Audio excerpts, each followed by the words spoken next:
Welcome to the Outer Realm with Michelle DeRoche and Amelia Pisano. Airing live on the United Public Radio Network, 105.3 FM in New Orleans.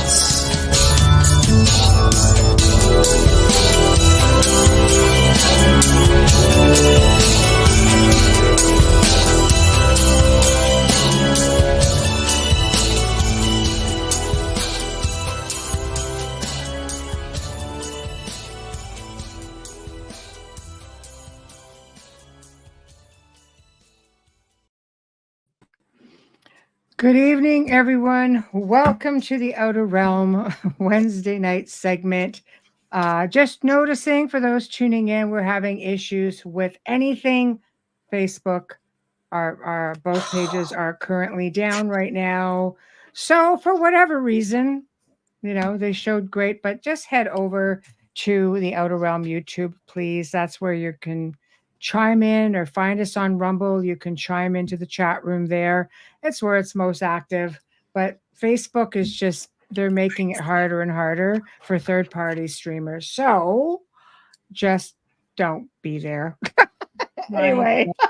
We are broadcasting live on the United Public Radio Network, UFO Paranormal Radio Network, 105.3, 107.7 FM from New Orleans.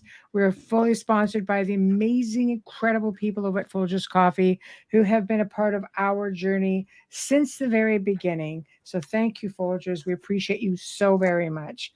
Also, big thank you to Dr. Snick, the Sonic Surgeon, a.k.a. Justin Snicker, for his contribution of his time, his music, and his voice for our intro that you just heard.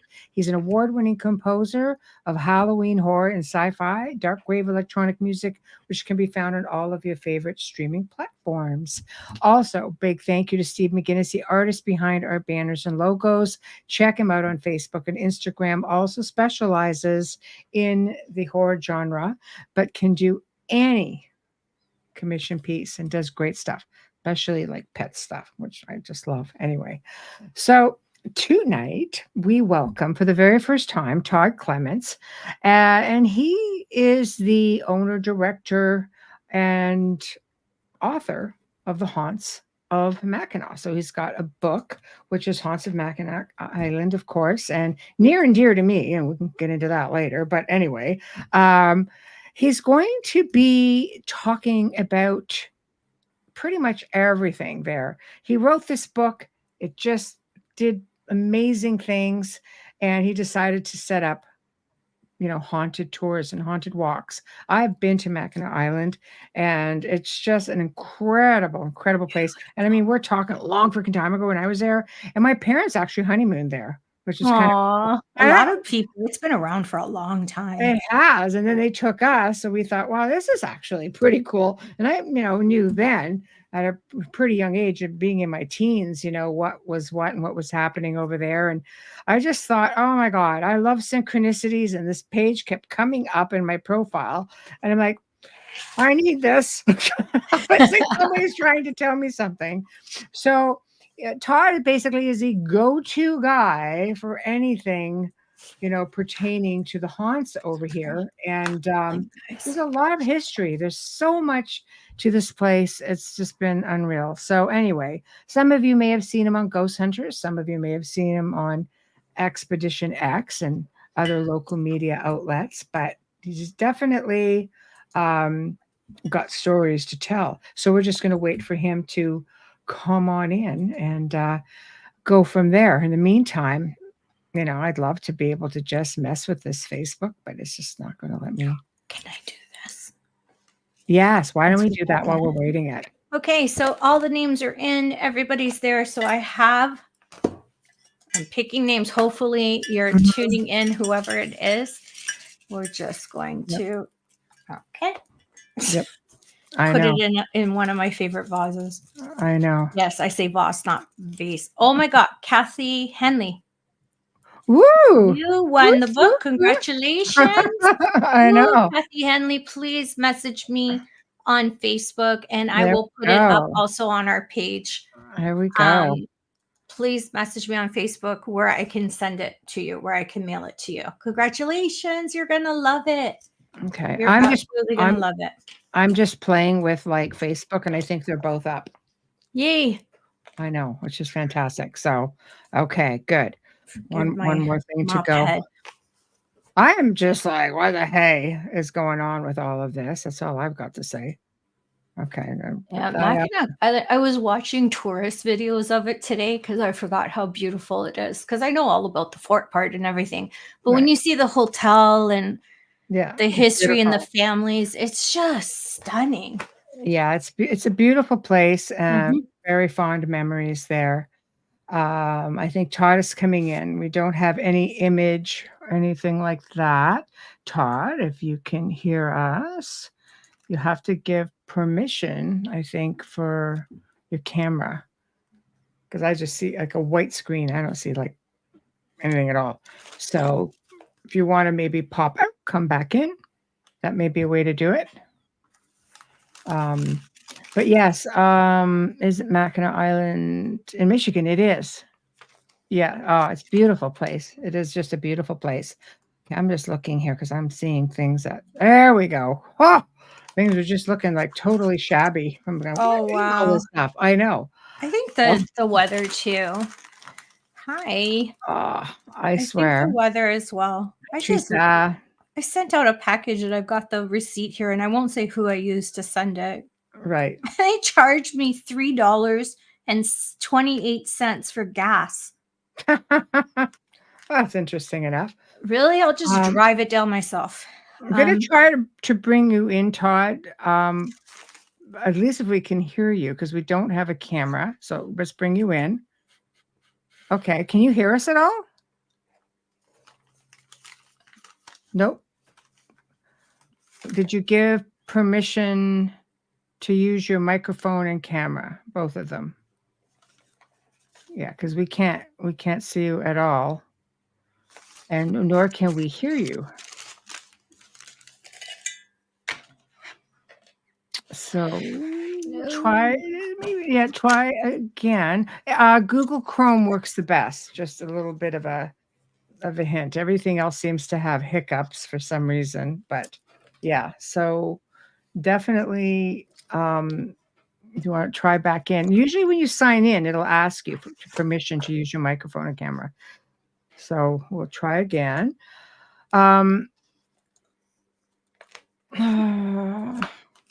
Okay. Well, hopefully he makes it. This is just, I mean, I don't mind kind of going through notes and stuff, trying to show some pictures, but it's just not quite the same, as having like, the guy who wrote the book and everything here with us. So it'd be nice if we can even get the, we're just going to remove that one. Yeah, it's just giving us a problem. Everything's giving us a problem today. It was like Mercury going on or something. I just don't know. It's the clips. We're still in the clips thing. We're still in the recovery of it. Well, all I know, I'm not happy. This is not working in our favor by any means. That's for sure. But 'tis a season. So while we wait, I've been just booking all kinds of amazing people over the course of of this year. And we're going to remove this. I've just about had enough. That's all. Anyway, that one's gone. We are full. We are completely booked up now, pretty much all year. We are booking into January, and it's just, I can't get over it. We have like a waiting list, and it's very humbling that people are actually waiting and happy to wait until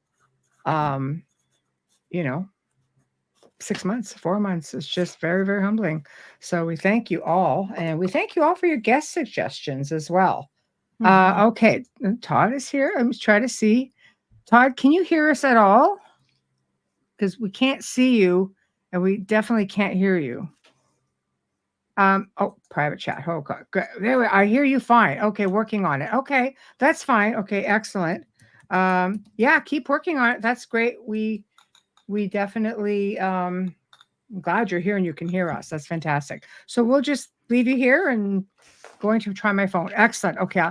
I will pop you out of here, put you back in the green room, and yes, no problem. You got it. Okay, good.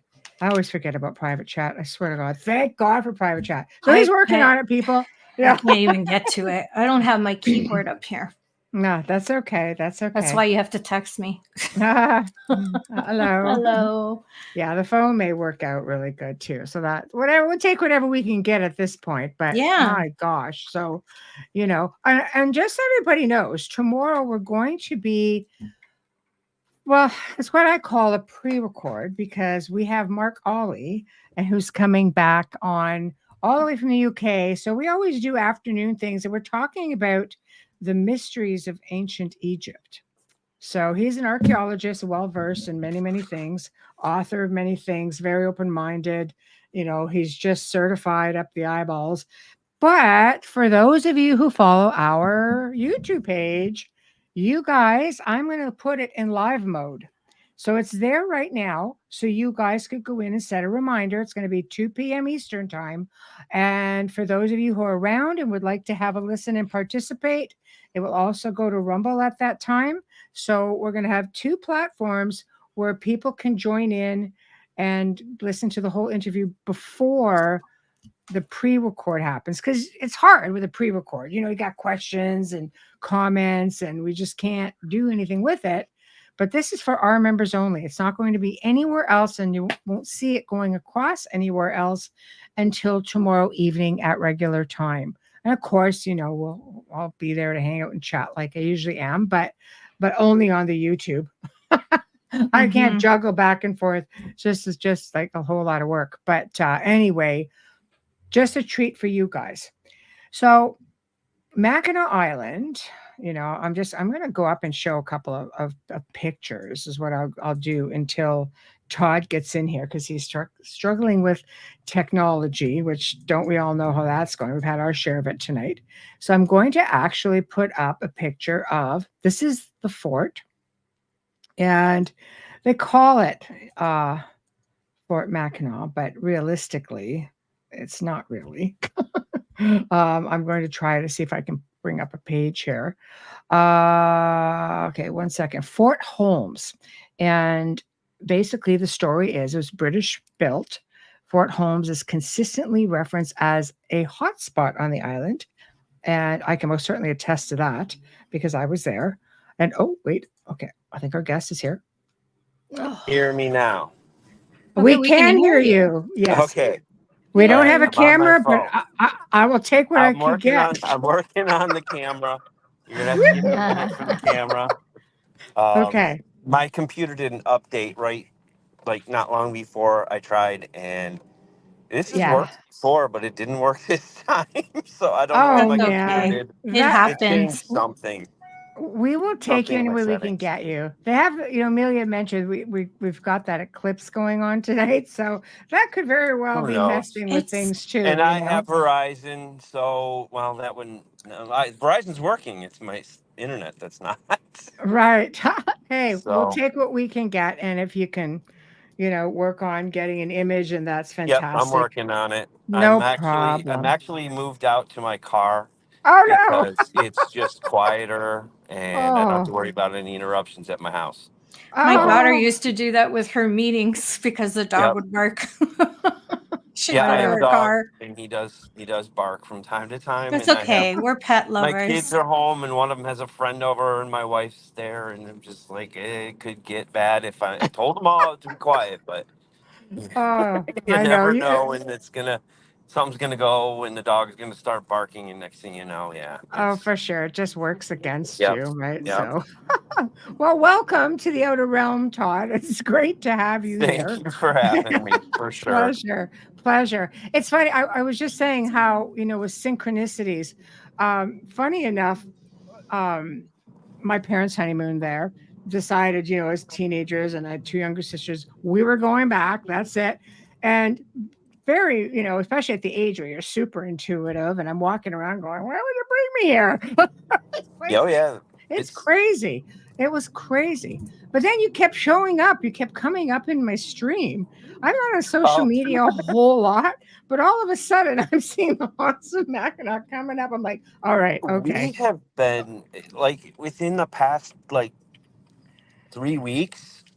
I right. mean, we get like notifications, Google notifications, and all that. We're popping up on like ABC News and local radio stations, all these things, and I'm just like, what happened? I know. I mean, it's a Yeah. good I didn't thing, do though, anything right? different, and we just all of a sudden are popping up all over the place. And Yeah. most of the stories were like older stories and older interviews and things that we've talked about, but we were just, yeah, we kept popping up. I love it, and right in time for Halloween. 'Cause it's a great place. So before I guess we get into anything, and then I'm going Yep, to put up a picture of your book and such. Um, maybe just tell us a little bit about yourself and how, like, why Mackinac Island? sure. Well, the story pretty much started as a 12-year-old kid, and I'm north of 50 now. So it Wow. started a long time ago. This has kind of been a hobby for a Yeah. very long time. So I was on a summer trip. We had a cottage on the other side of the Straits of Mackinac, south, sort of near Sheboygan area. And we would come to the island constantly. Um, we were at the island. My parents decided we were going to spend a weekend on the island instead of the cottage that we had. And we stayed at Mission Point Resort, 12 years old, exploring and having fun. And we were at the pool and we were swimming, and I jumped out of the water, or I should say, climbed out of the water, and sat down in a chair next to my mom. And I'm looking up at these bluffs behind the hotel, probably about 70 to 80 feet high. Um, And I see a guy standing there on the edge of the bluff, kind of just staring down at the pool, except I could tell he wasn't truly physically there. You could see through him. You could see the color of the leaves through his chest. Could Wow. describe him. He had a t-shirt on, he had blonde hair, his buzz cut, younger guy. I couldn't tell you exactly at the time how old I thought he was, but probably in his 20s. And I turned to my mom because I was like, am I really seeing this? And I go, Mom, look. And I turned my head back, and he had just vanished. And that Wow. pretty much was, that was good start for me. I was just Wow, like, you're hooked, I gotta know right? what that was.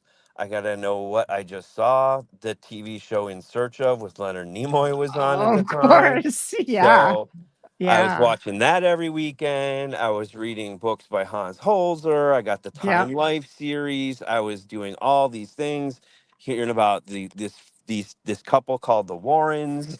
It was just like I went I'm through having a Who are mirror they? image so of much back in yeah. the day, and I was 12, 13 years old when this was like what I was doing. Yeah. So I Yeah. was still like socially, awkward, and I was a kid, and I was like, I don't want my friends to know too much about this because if they Yeah. do, I don't want to be the weird kid. Right. And Yeah, I so understand that. it was Hey. funny because I was interested in something that was completely out there, Mhm. but I'm trying to do something. That's okay. Kind of losing you. I say embrace the Okay. weirdness Okay. personally. Are you still there? Yes. Hmm. Yes. You Okay. good? All right. Well, the video didn't go on, but the audio got better for me. Okay. So I don't know. Yeah, we can hear you fine. It's We'll just okay. we'll keep going. You can put up a picture of whatever you want. A Yeah, turtle. yeah. And, like, can you see Um, the screen okay? Like, you can see I us? can see you guys, but Okay, I look perfect. like just a little white dot. So I'm not even Yeah, sure. There's yeah, my book. that would be you, the dot. But that's okay. Well, Yep. that's okay. So this is your book, The Haunts of Mackinac. So obviously this really stayed with you, and you decided to It write a stayed book. with me, Yes. and so over the years, I mean, I found some friends who were also interested in the weird things. Over the years, when I was probably 14 or 15, I met a few friends who were kind of into all this ghost stories and U.F.O.s and cryptozoology, and we started doing a little here, a little there. Nothing like you would do an investigation now. We're talking cassette recorders and dowsing rods. Right. And if the place looked haunted, we'd try and get in there. And if we heard someone trying to come in the place, police, security, we didn't know, we just run. So it was pretty. That's a That was spirit. when we Well, started. there's no cars there, so. And you got to think, well, we do them on the island. We do them all. We did them other places too. We didn't live up on the island. We live in Metro Detroit. So we would just try and find creepy places here. Right. Sometimes it wasn't the safest thing. We had a one time we ran into a homeless man who wasn't safe. Oh, And we had to basically run. wow. Right. So Right. we stopped doing a lot of the investigating in abandoned buildings in Detroit. Mm-hmm. Just because they looked creepy didn't mean there was anything happening. We were kids, though, so we thought if it looked creepy, maybe it's haunted. Nobody lives there. Right. So eventually, I went to college, did a degree in psychology and communications, and I always had the hobby of the ghost hunting in the back of my head, and I always was looking for something to happen. But there wasn't much other than television. There were some groups. There weren't many groups at all. There was no huge television shows or anything like that. I mean, we had unsolved mysteries and sightings Mm-hmm. going on at that time. And so I decided one time, or my wife and I went up to the island. I'd been going to the island for years. We got almost every year before that, I'd be on the island 3 or 4 times in a season minimum. And I knew a lot of the ghost stories up there just from talking to people from when I was a kid, saying, is this haunted? What do you know? Is this a ghost story? Oh my gosh. So I had a collection of ghost stories from people on the island, workers and people who live there permanently, like year-round living or year-round residents of the island, which there are about 500 people who live there year-round. Wow. Most people think it shuts down. It doesn't truly shut down, just shuts down to tourists. Right. Yeah, that's their quiet time. Yeah. Yep. Right. So around 2003, my wife and I were on the island. It was snowing and raining. It was October. Right now, it's actually not too bad. It's cool, but it's clear and it's dry and it's not so cold that you have to worry about snow.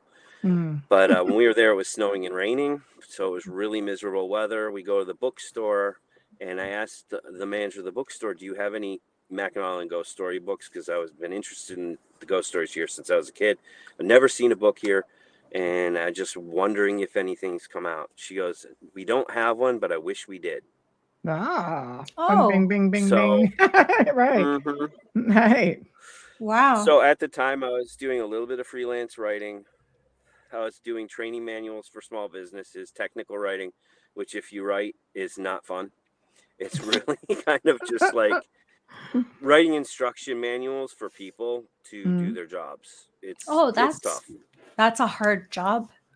Yeah. I know someone who does that. That's not easy. No, and they don't, and no one that you're watching likes you because the boss told you what to expect and you're supposed to do. It's just not, you're kind of in the middle and you're this outsider. So I didn't really like it, but I said, I think I'm going to give it a shot. I'm going to try and write a book. So I took a lot of it took 3 years to write the first book because I was getting the information I had together, trying to remember the stories that I had heard, talking with other people that I did still know, that I knew that were on the island that had some ghost stories. I would go to the island and just do what I did when I was a kid and say, do you know anything that's haunted, any ghost story? You know, if you know anybody, I'm looking. Right. So I started with that, but I wanted to do something where some ghost story books are just about the ghost stories. They don't talk too much about the history. I wanted to find the history that wasn't easy to find. So I was doing some real research. I mean, the book is just touches on the research I've done in the history department of it. There's a lot more history, but I tried to make it tourist-friendly history, easy to read. The history is fabulous, though. Yeah, it is. Yeah, I did brief histories on the locations. Some of the research I did was University of Michigan has a archival library where you have to sign your life away to go in there, and they take your camera and they give you a pencil, a piece of paper, and a pair of white linen gloves to look at things. Oh, wow. Then they bring everything to you in a room, and you just have to take notes. I'm finding things in these notes and some of these things I'm looking at that I'm like, I have never heard of this or that. Wow. And there's people who live on the island who didn't even know about some of the things that I had found in the history and the archives. I That's found out about, crazy. name it, murder, Wow. suicides. I found out about fires. I found out about the attempted mutiny at the fort. That's well known, but I actually got to see a letter that a soldier wrote to his parents about the attempted mutiny on parchment paper. Mm-hmm. So I was just like, this is Incredible. really cool, really cool history Yes. that I'm actually seeing like a part of history. Mm-hmm. Mm-hmm. And then I But worked with the state park up there, Mackinac Island State Park, and worked with them, worked in their archives. Just lots of just anything that had to do with anything strange, weird, unusual sightings, photographs, just whatever I could find. mm-hmm. And I worked on that for like 3 years. And I was a nervous wreck the whole time because I was afraid that bookstore wants that book. Someone else is going to write it and I'm going to get second place. Yes. But I Yes. was like, but my book's going to be better because I did all this research, right? Well, someone else could have done it too. But it Mm-hmm. was 3 years of research. So I was like, well, I might be okay.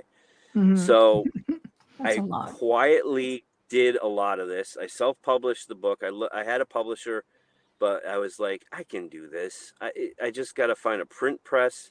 I got to go to Library of Congress, register it, get my ISBN number, get all the things that books Mm-hmm. do, your barcodes. Right. I was like, this isn't too hard. It actually was easier than I thought it would be. Mm-hmm. So, but there's the one catch of you have to pay for it all.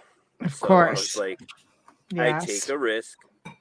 My Yes. first run, I found a small print place that would do under 1,000 at a time. They did 500 for me, Wow. and That's substantial. went up to the island. Mm-hmm. Yeah, it was a chunk of change, but I was like, I can do it. Mm-hmm. Basically, it was, I don't even remember how much it was, but it was But a still, little over yeah. 1,000. It was Right. just over $1,000, I think, to do the first run. Right. Right. And But did the bookstore so take it, or the stores on the island? that's what happened. Was I went to the bookstore with the book. No one knew it was coming. I show it to the manager. She's still there today, Tam. Aw. And I show it to her, and the one thing she said was, "Finally." Aw, I figured that was a good sign to that's hear that. nice. Yeah. And she took 50 books right there on the spot, said, yeah, this is going to sell. And 3 days later, she's like, I need another 50. Oh, that's And awesome. then I sold out of the first run in about a month. The Good first for 500 were you. gone.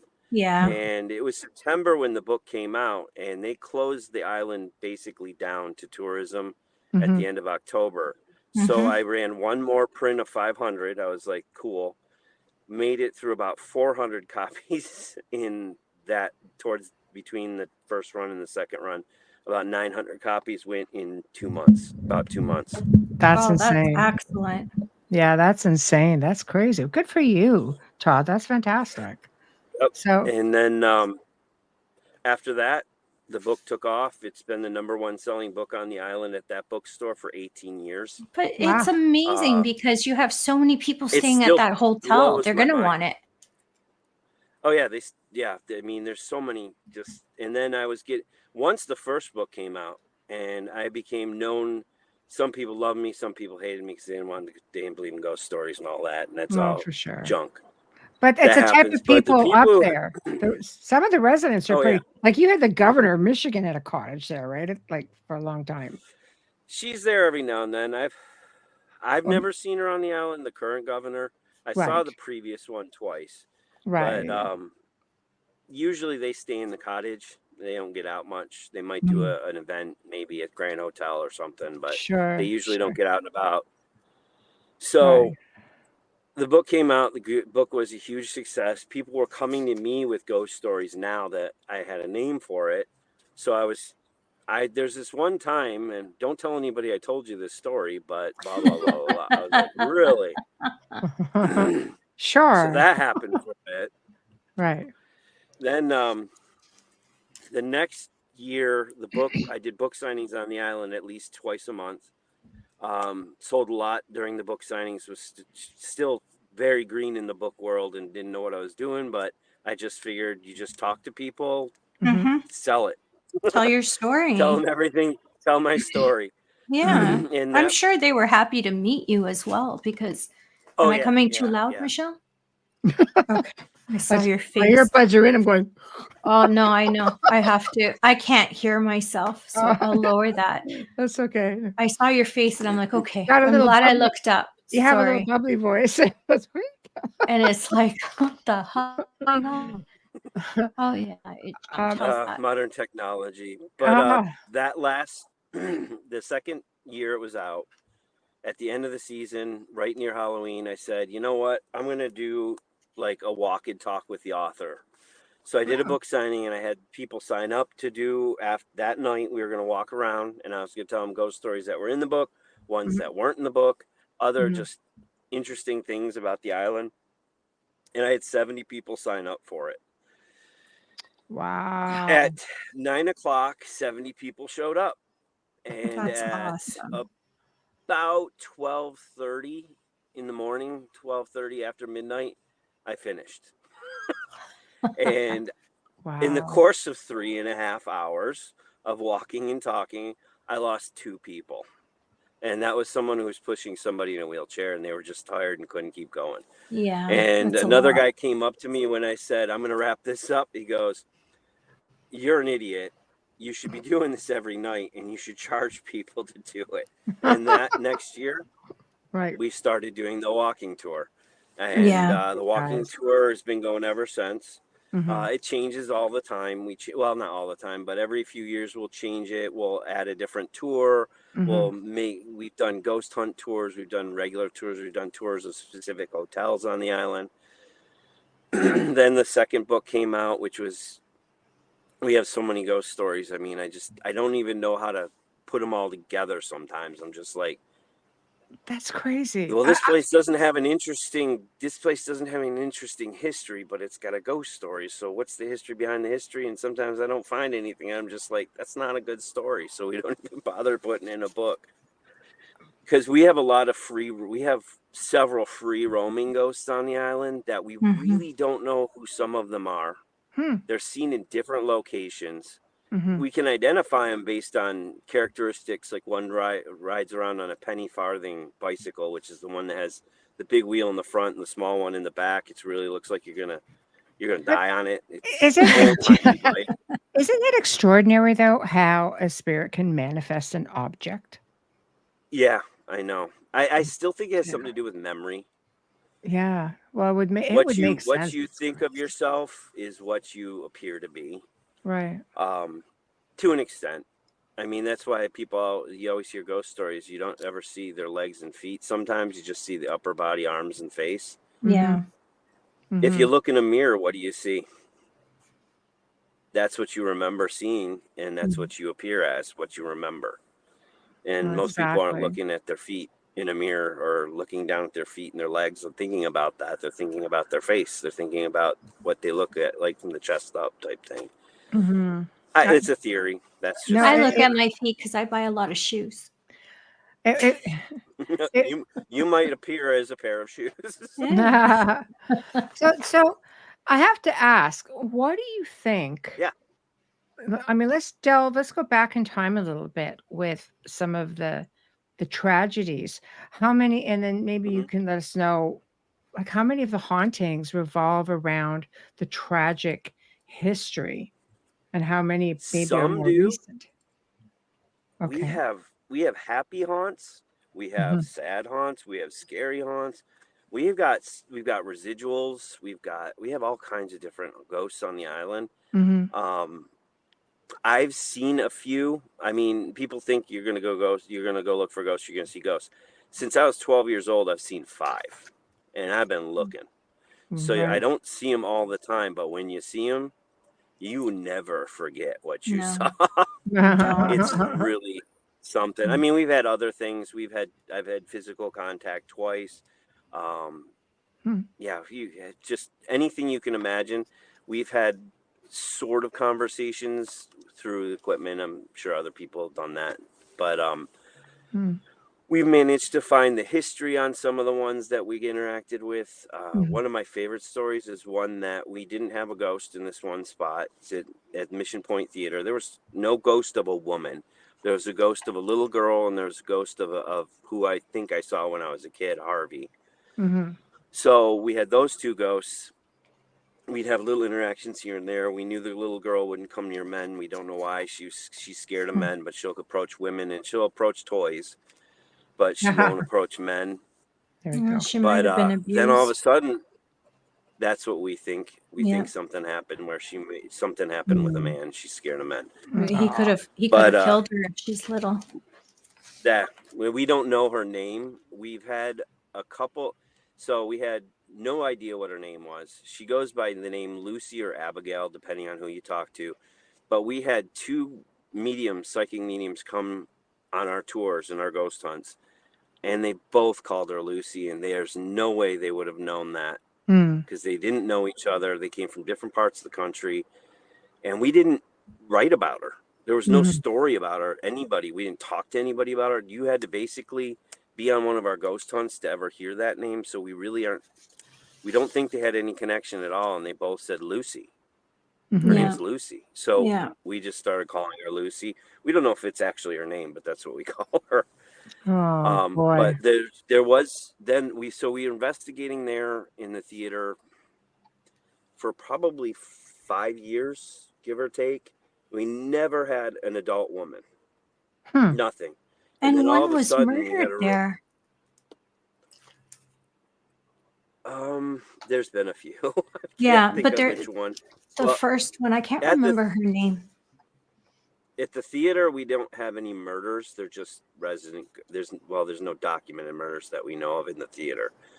But so we're doing an investigation. We're out in the lobby, and we're doing EVP work where we would do 3 minutes of questions and then we review it 3 minutes to see it, and then we go back and forth with it. Now we do real time with headphones and everything, so we hear it as it's happening. But this is a while ago. And we get a woman singing, warming up her voice, and it's coming from somewhere. It's not in the lobby. It's coming from somewhere in the building, and we know we're locked down, and the only ways you can get in and out were the door we were standing right next to. It was the only door that wasn't chained or padlocked. Like, okay, everybody's here in the lobby. Right. We had one woman with us, and she's with us in the lobby, but we've got a recording of a woman warming up their voice coming from another part of the theater building. I find that. So we're like, wow. Sorry. I find that theaters are really haunted. Yeah, I think it's to do with emotion, something. Yeah. People get very emotional in theaters, and I think it somehow charges the atmosphere of a theater. I also think it being artistic as well. Artistic people who are a little bit like, not that anybody can't be open, but I find artistic people tend to be a little bit more open than most. Yeah, for sure. Absolutely. I do know a lot of artists that are in the paranormal world. Right. But so we get her voice recorded. We finally figured out where the sound was coming from. We went around to try and debunk it and figure out what it was, where it was coming from. And we had people making noise and going la la in different areas in the theater. And we were recording it to try and figure out where the acoustics would work. And it worked basically when we had someone on the stage in the theater singing noise, basically trying to sing. They couldn't sing that well, but the acoustics, the reverberation, everything, it was the right volume. It was the right distance.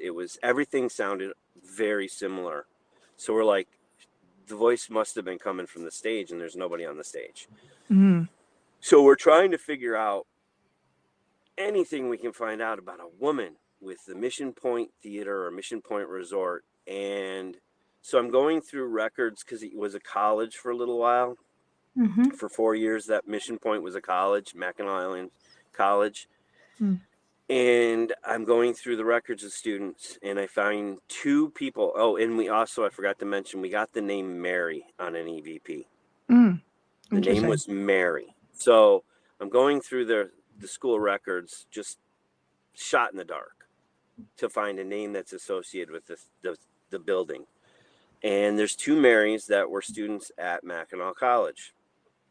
And then I went and did some research to see where they are now. Is there anything interesting? Did they die? And lo and behold, 2 weeks before we got that EVP, one of those Marys passed away. Oh, Wow. there's your Interesting. validation. Wow. We're just like, is this the Mary that we got singing in the theater? And later on, we found out someone that had gone to the college said, yeah, she was in the theater. She did musicals and theater acts. Her name was Mary blah, blah, blah. Oh. And I'm just like, she came back to the island and she's performing in the theater. So nobody So ever heard anything there before? We never had anything from anyone named Mary or an adult woman in the theater. How cool is that? Ever. Yeah. And then we got one. Wow. And then we found out that someone named Mary that was associated with the school had just passed away a few weeks ago. That's crazy. We're like, this could be her.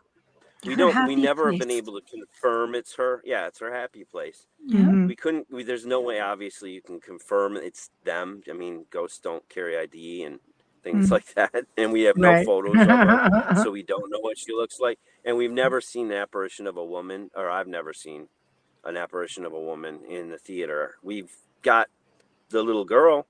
We've got a shadow figure. And I've seen Harvey in the theater myself. But so maybe 2 years later, a year later, we're doing a public investigation in the theater, and we're doing it with the general public. And there's this guy who's never done it before, and he's sitting in the seats, and he's like, guys, this is like really cold, and this thing that lights up you gave me is going red. It was a K2 meter, but it was going red, and it shouldn't have been going red where he was sitting. I was like, do you have a cell phone on? Is there anything electric on you? He goes, you guys told me to shut off my phone. My phone's off. Here it is. It's turned off. And I took a millimeter and put it where he was getting, and it was registering like 90s. So it was pretty strong for no electrical interference. And also what we noticed was the temperature. You could feel it with your hand. Was about 25 degrees cooler. It's about 25 degrees cooler than the surrounding area. Yeah, traditional cold spots. Right. Yep. And the millimeter showed it. It showed the temperature was colder. So we'd pull it out, and the millimeter would go to 0, and the temperature would go back up. You could put it back in. You could in and out. Didn't matter. And it was about the size of a person. So I'm just like, holy, you know what? And I'm just like, we got to get this. This is real. This is something right in front of us, and we can't see it. We don't know if it's there. So we didn't have audio equipment going at the time, because during public investigations, we did a process. And at the end, we would try and do audio. But I was like, I got to get this out now. We got to see if something's going on. And literally, I hit record, and I tell everybody, just stay quiet. We're going to see if we can hear anything. And she is already singing right next to the recorder. She's singing while I'm talking. And it's a pleasant song. I mean, she seems happy. And that was one of those moments when you're investigating where you're just like, yes, this is why we do this. Right. Did you feel that sorry. No, you go ahead. I said, do you feel like it was like residual, or do you feel that it was an intelligent? I think she's intelligent, but I don't think she's around all the time. Got it. Because we could go years with nothing from her, and then all of a sudden she's around. Okay, interesting. So we're not sure with her. Yeah. Yeah. We don't know where we go, but no, it's a good thing, because it means she's there of her own free will. She's not stuck. Yeah. Have you ever spoken or found her family? It's kind of a touchy area. I don't like to go when we find a ghost and we think we know who it is, and go, oh, by the way, your mom. Yeah. Oh, no, I didn't mean it like that. I meant, like, did they come forward hearing the story? Because, I mean, word travels fast. No, small island. I mean, she's not from the island. She was a student that came to the island. I don't even think there were any students that were actually local. And no yearbooks. I think they were all. There's yearbooks, but the thing is there wasn't a yearbook for everyone. And there's people missing in some of those yearbooks, like our most famous ghost. I've only got 2 pictures of them. And those were lucky finds. It's because it was the 1960s. Very small college. Yeah. There wasn't, I mean, might have had 150, 200 students. I know, but I don't have any paperwork in front of me how many there were. But there was not a lot of students. It was cold in the winter. That's part of the reason that they closed down, because the students didn't want to be on an island with 8-foot snowdrifts in the middle of winter. For sure. And nothing to do except school. Yeah, harsh living, harsh times being in school. I've spent some time there in the winter, and The Shining is a good example of how it feels. Well, yeah, you're on Lake Huron. There's people there, and I mean there's families there, but they have school, and there's tons of school functions and sports and things like that. But if you're just like just you, and you might know a few people, but you get that isolation, and it's creepy. I'm not gonna lie, it's creepy. I love it. Oh boy. So do you ever have any Native American encounters? Because I mean, this would have been home base for several tribes, and you had burial grounds, and you had sacred fishing grounds, and Mackinac Island was basically, in some tribe, I mean, every tribe has a different story, but it was where their great god Geechee Manitou lived. When he came to Earth, that's where he would stay. He would stay on Mackinac Island. It was sacred land, and you weren't allowed to war on this land. You weren't allowed to do anything that would offend the gods or Geechee Manitou on this island. So when tribes would get together on this island, it was basically peace. They could negotiate things, and there would be peace. They couldn't do anything about it. They'd have to leave the island to have a problem. But what happened was, at first it was Native American chiefs and medicine men and very, very important figures in the tribes would be buried on Mackinac Island. It was sort of like their Garden of Eden. It's where man was born in some of the tribes' folklore or legends. So they would be buried there because it was a very sacred place. Well, eventually everybody wanted to be buried there, so lots of Native Americans were buried there. And unfortunately, if the ground was deep enough to bury someone, there's probably been somebody buried there. There's stories. You have to. One thing I always say about history: the history, the way we see it today, is not what it was like for them to live through it. So, yes, that's true. A lot of people will say, "Oh, that's horrible. How could you do such a thing?" when it comes to them finding bones, and it's just like, it was a different time. Isn't there a space there? Is it the museum or one of the spots on the island where it's all bones, and you look down into this pit that's this long array of bones? Is that still there? I know there's no. Yeah, it's called the Black Hole. There was a set of human remains, but they moved them. I think they're buried out at one of the cemeteries now. Okay. No one ever come out and said it was Native American or it was European or American. No one said what it was, but there was a set of bones. But when they built the foundations of the Grand Hotel, they found hundreds of bones. What happened to them? We don't really know, but we do know back then they didn't care. They would just chuck them in the water, throw them in the garbage. True enough. Get it out of the way, because it's in the way. It's hindering what we're trying to do. I mean, nowadays, it'll be archaeological. Well, you have protocol now. You didn't have protocol then. Tribes would have to come in and say, okay, this. And we do have an example of that happening more recent, but the fort was trying to wanted better food, because they were basically living off dried meats and fish and whatever they could get and shipped up to them. So they wanted to have a farm. So they decided to put a farm in front of the fort, which is Marquette Park today. And they dug the land up and tilled it up to make it so they could farm it. And they found over 1,000 sets of human remains in the park. And if you've ever seen the park, if you ever look at a picture of Mackinac and you see Fort Mackinac, Yes. It's the grass in front of the fort down below. Right. That's the Yeah. entire park. That's where Wow. they found 1,000 sets of human remains. What happened to those human remains, we don't know. They didn't write about that in any of the history or journals or So anything. they don't even know But if it was British soldiers or if it was indigenous. Oh, they know it wasn't. No, they know it was indigenous Okay. because Wow. this would have been in 18. I mean, I've seen one photo of the farm in front of the park, in where the park is, Mm-hmm. and I believe it was. I want to say it was 1860s, Mm-hmm. 50s. Mm-hmm.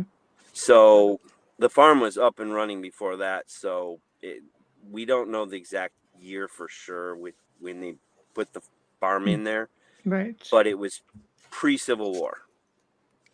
We know That's that. crazy. And they have documentation of where the Americans buried their soldiers in the post cemetery. The British buried their soldiers in their post cemetery, which has never truly been located. But Mm-hmm. they believe it's behind the fort, not out front on the grounds in front of the fort. Mm-hmm. And there was never 1,000 British soldiers there to die. Mm-hmm. It was not a very Wow. heavily manned fort. The fort, I'd say the fort at the most had 150 to 200 soldiers at its peak. Most of the time it was very lightly manned because it's a very remote fort. It's a great location strategically, but it's very remote. Mm-hmm. Oh, well, It's where someone's two of the spelling Great it Lakes wrong. meet each other. Yeah. Yeah, Someone's that's spelling it crazy. wrong on YouTube, and I won't give out the name. Right. So, well, that's fascinating. I mean, that I tell you, I spent some time, of course, being on the island, and I had the sense that, because I was probably about 14 at the time, so we're going way back machine because I don't want to age myself, but yeah, we'll 10 years ago. we'll just go with the over 50 club and leave it there. But anyway, 10 years ago. yeah, exactly. But I had the complete sense that I was never alone in that place. I was being followed around. At one point, I was in one room by myself, just looking at the artifacts and things like that they had set up at the time, and I could hear the sound of boots, and on the hardwood floors. I've heard them. Oh, we have have a you? recording of boots walking. Oh God! Yeah, See, there you go. Oh wow, that's cool. Yeah, because I'm looking around, going, "Great, Mom." It was really our recording of boots. You can tell it's on wood. They're hard-soled boots, and they're close. They were walking towards us. It's like you can hear 3 or 4 steps coming to you. That's exactly what it sounded like. Is it Thank you for residual that. then? Yeah, residual. I don't know what I mean. I felt like something was walking towards me. It was coming out of the hall and into the room. Yeah, and I could hear it stop at the entrance where the door was. Okay. But thank you for validating this was that. in the fort? That was in the fort? Yes. Okay. Do you remember where in the fort? No. We're talking a long freaking time ago, Todd. I remember, I don't know. I just remember walking around. It was coming into the entrance. It was like I can look at the long building, and I know I was in the long building and I was upstairs. That's all I know. Okay, so yeah, I'm thinking it's probably there's a gift shop on the first floor, museum upstairs. Well, I was looking at artifacts, so that would make sense. So I don't know, maybe they're coming up. At the time it came up, and it felt like there was a little bit of a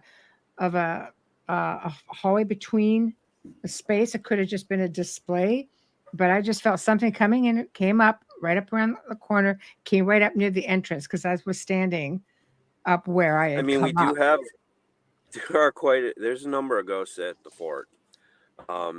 We've only been lucky enough to investigate it maybe 4 times, and it's kind of a rushed investigation because you have to rent the fort to do it, and it's not cheap to do. That's normal. It's like that here too. Yep.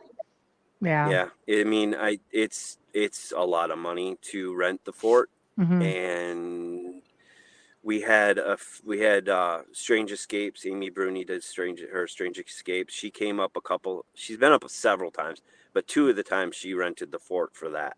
Oh, she's and so we did nice. dinner there, but Yeah. we also did investigations for about an hour. Mhm. So when we had other people who have come up and done investigations and rented the fort with, it's usually a pretty good sized group of people Yeah. because everybody pays for a ticket, and then we get enough money to access the fort because of it. Mhm. But And that's how you we maintain it, right? investigated. Yeah. Oh yeah. Yeah. Mm. It does help. Mhm. Well, But I read one article where they thought it was an investigation, and it was thought that, oh, we're going to get British soldiers, and they had a voice done in Ojibwe. oh yeah, that's not at Fort Mackinac. That's up at Fort Holmes. Oh, Fort There's Holmes. 2 Okay. forts on the island.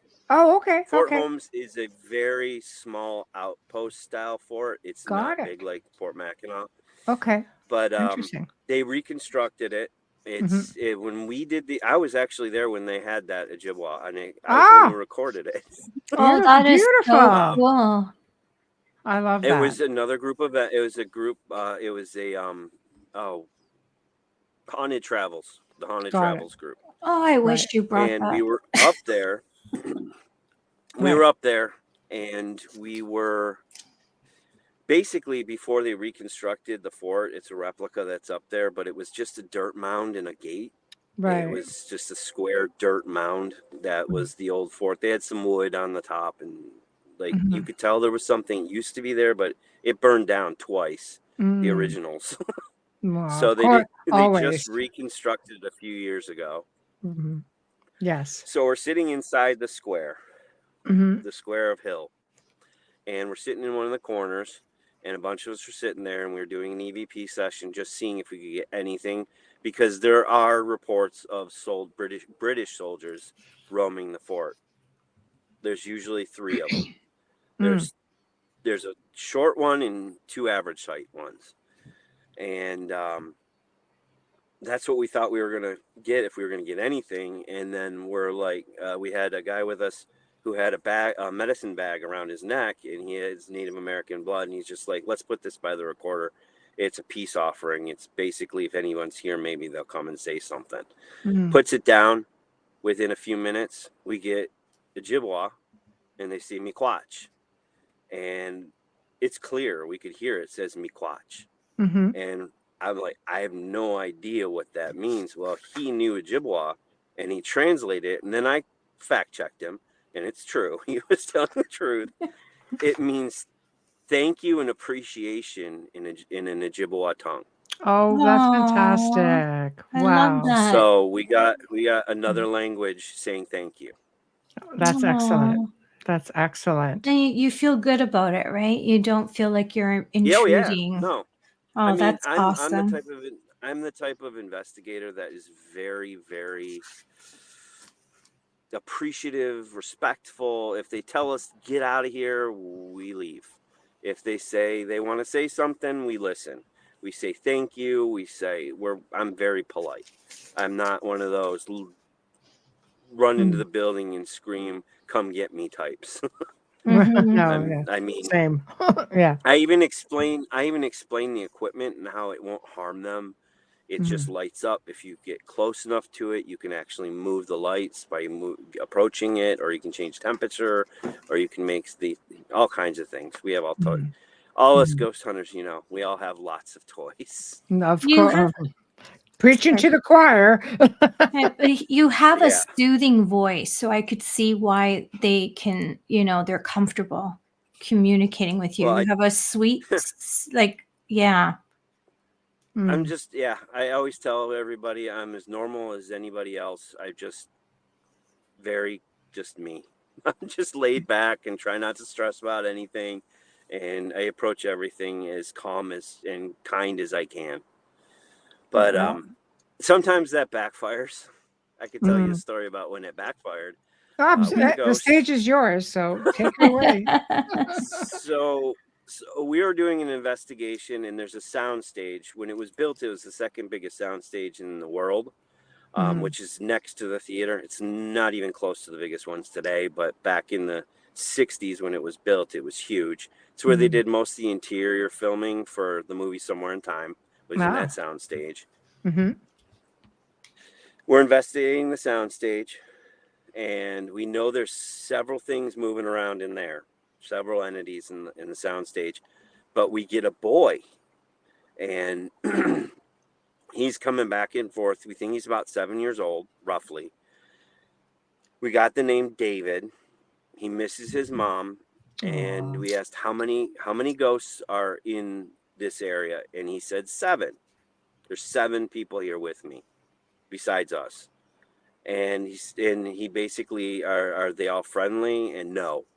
Is how many are mean? 1, 2, 3. 1. 1 is mean. 1 is cruel. They're not nice. And so I say, being the nice guy, the approachable guy, if you stay by me, I'll make sure to keep you as safe as I can, so you can stick with me, and I'll keep you safe. I invited him. You have to be careful with that. Yeah, you do. So our ghost hunt moved from the soundstage back into the theater, and we're all sitting in the theater. I'm sitting with my back against the stage on the floor. I feel his fingers go down the side of my face. It's a little kid's hand. I could tell it was just like this little hand, and he stroked my face down to, he stroked my face down to the base of my neck, went down my neck, and I was just like, that was the first time I ever had physical contact, and it really was like, well, he wanted to see if he could feel that your was warmth. real. Yeah. Yep. Oh, that's awesome. I want to go to Mackinac.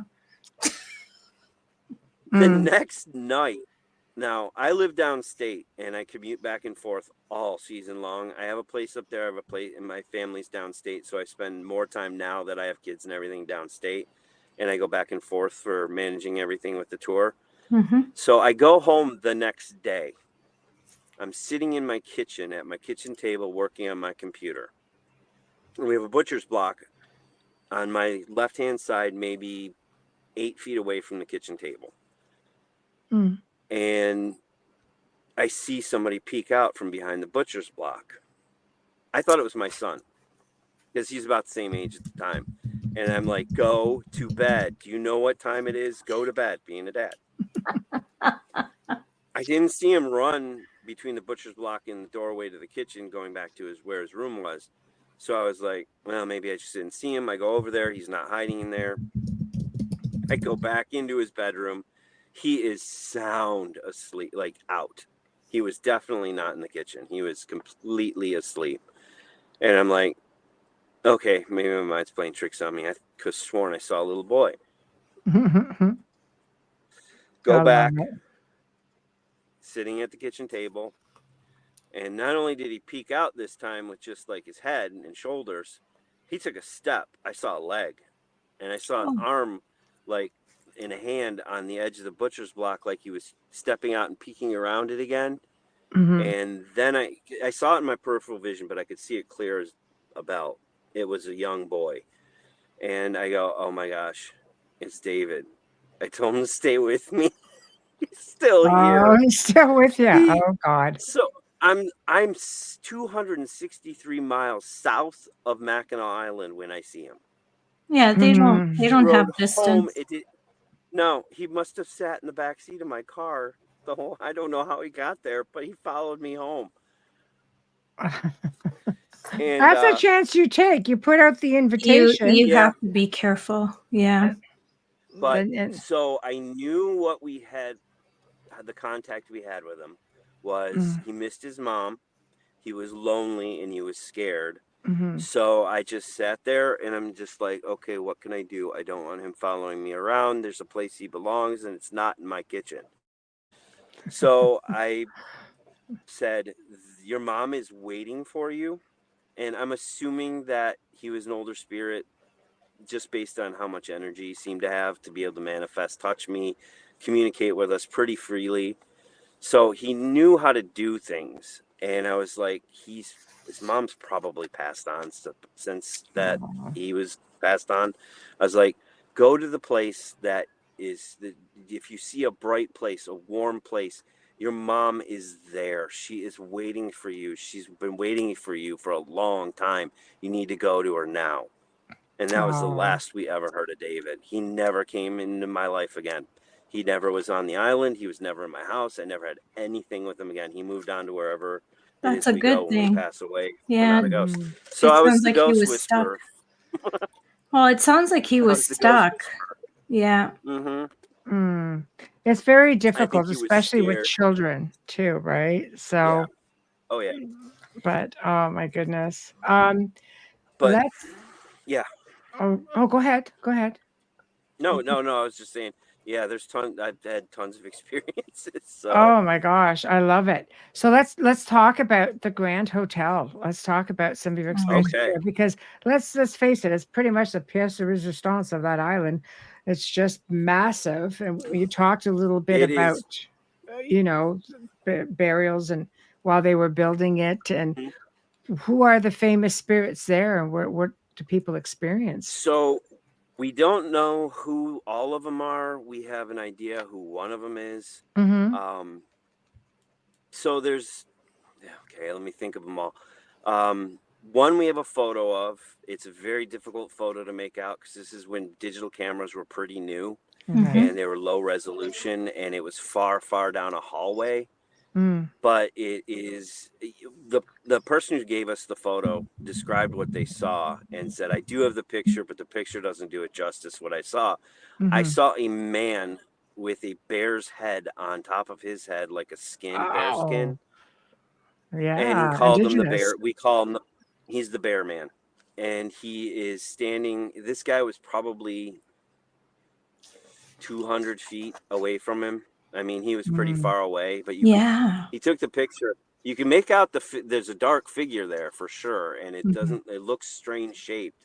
The body looks normal, but the top looks like something's going on. It's In the just very top hard to make photo? clear. It's not very No, clear. not this. No, But Oh, it's just a stock photo. Right. Go yeah, ahead. Sorry, Todd. the photo is, so he said it was the bear man. He said he took the picture. As soon as he took the picture, the thing just disappeared in front of him.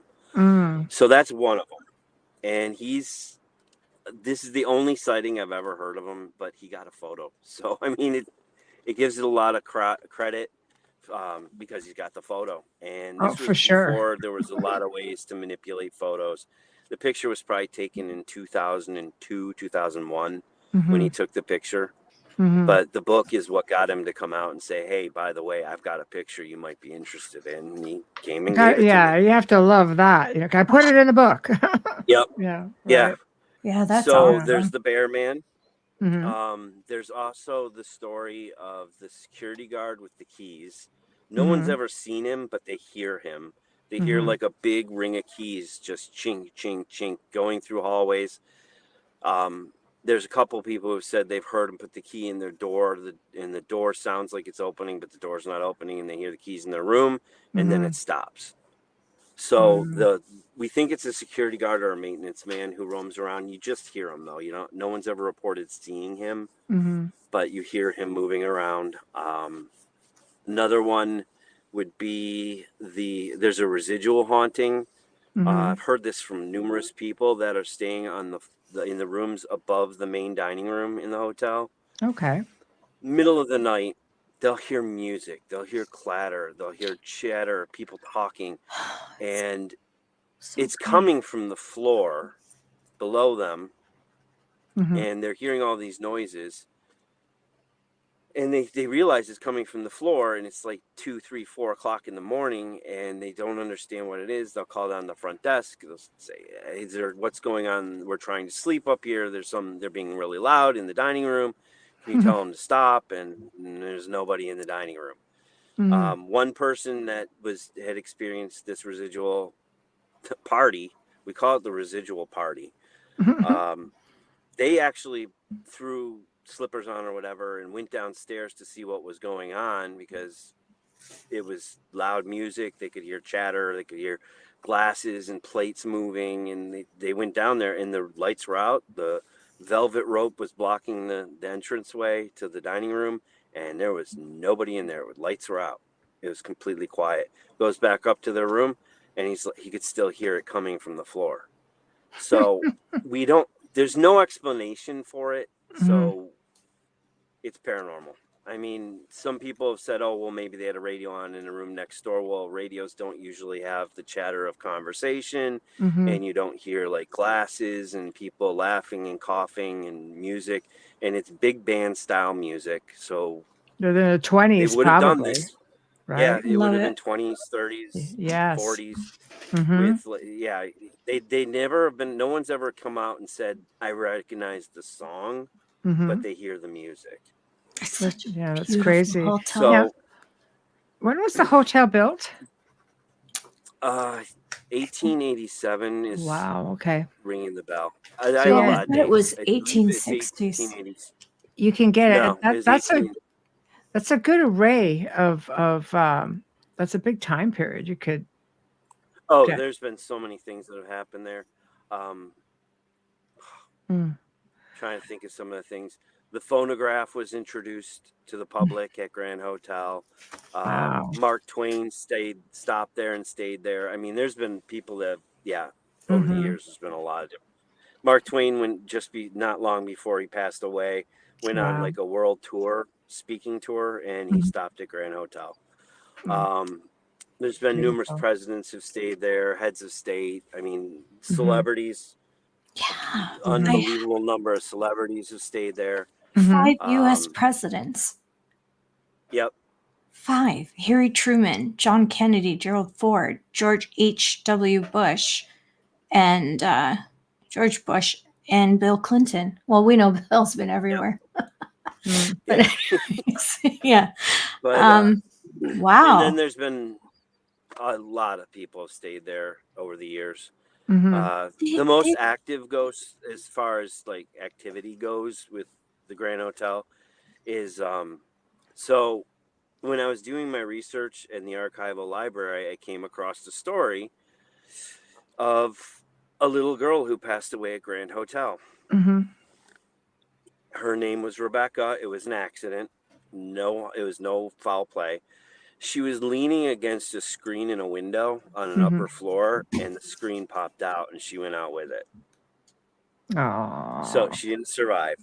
But I have talked to numerous, and she seems to only appear to kids, but I've talked to numerous kids that have said, I saw this little girl in the hallway, and she was playing with a ball, and she tried to roll. She'll peek around hallways, and she'll try, like she's playing hide and go seek with kids. And one kid that said that she rolled the ball at me, and I went down to grab it, and I watched the ball come to me. But when I went to grab the ball, the ball's not there. I look up, she's gone. So I think she's a playful spirit. I don't know. I don't think she's residual. I think she's intelligent, but you never can be 100%. It sounds like, yeah. I mean, if they're having interaction, and she's interacting and playing, and the fact that she's choosing only children is interesting. Yep. I think if it was residual, I think everybody would see her. Yeah, that's true. This is true.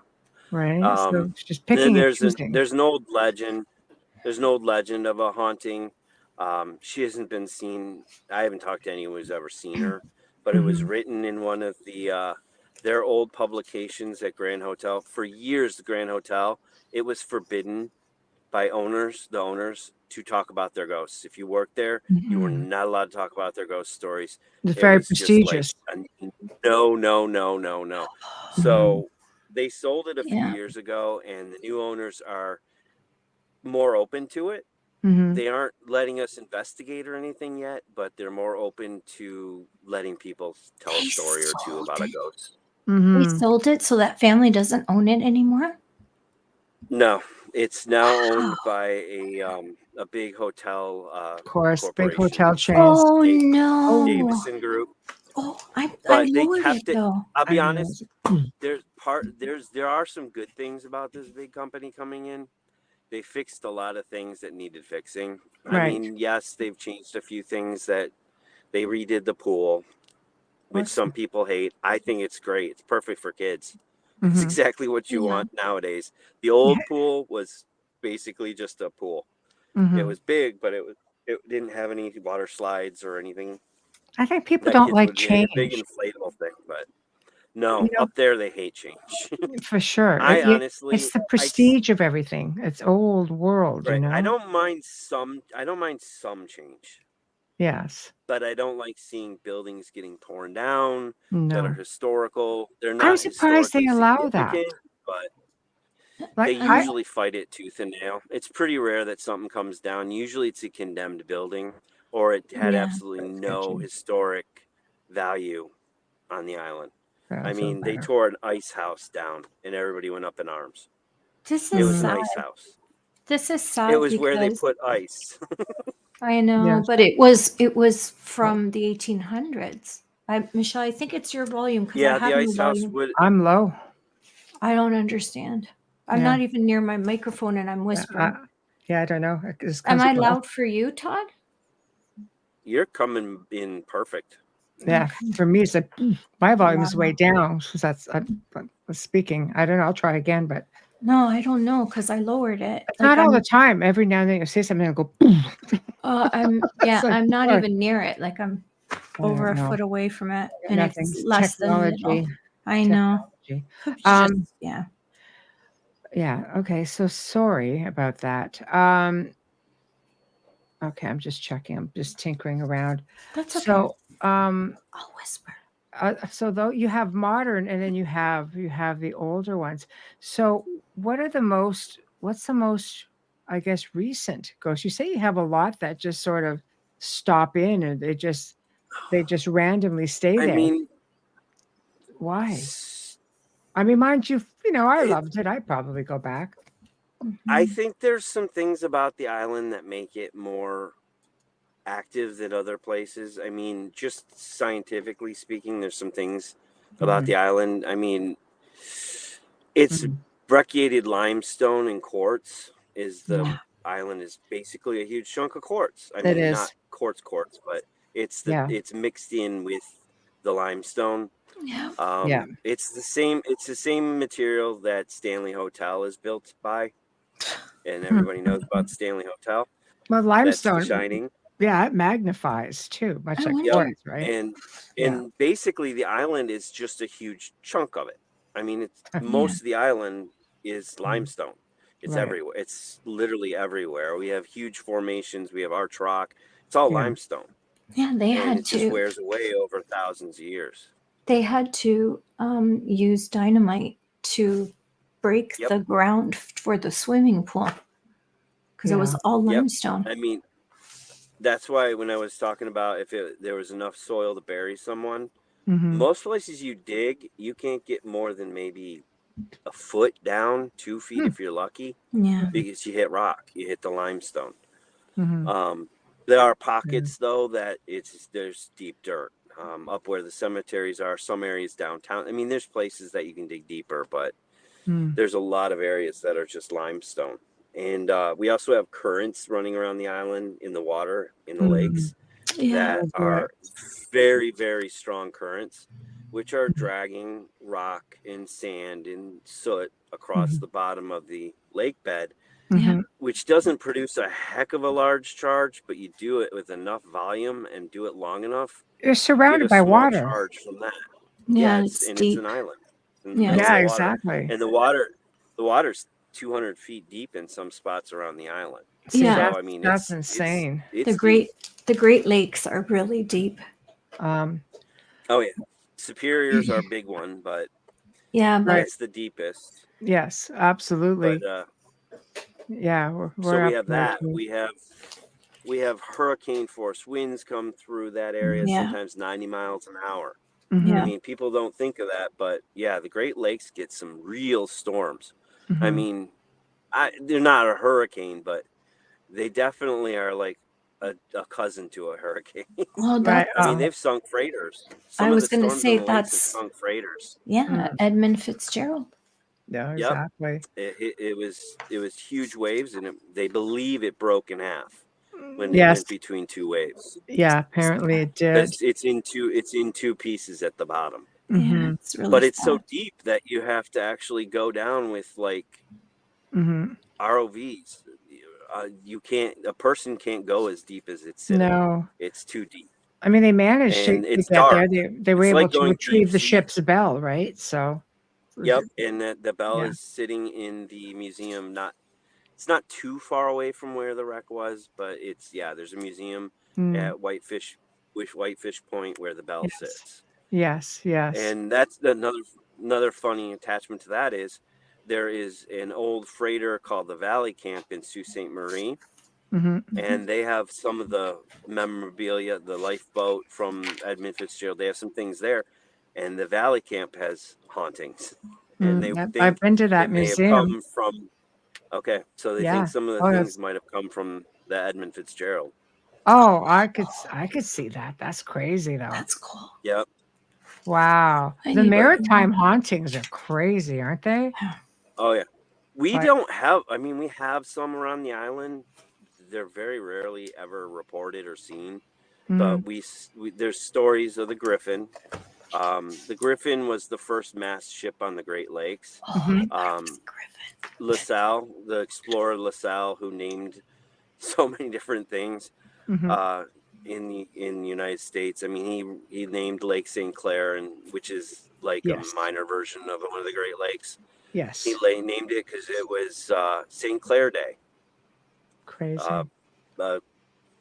St. Clair, it was their holiday for St. Clair, and they came across that lake, and he goes, okay, it's Lac de St. Clair, Lac de St. Clair. which is Lake St. Clair. That's so he right. named Lake St. Clair. Yes.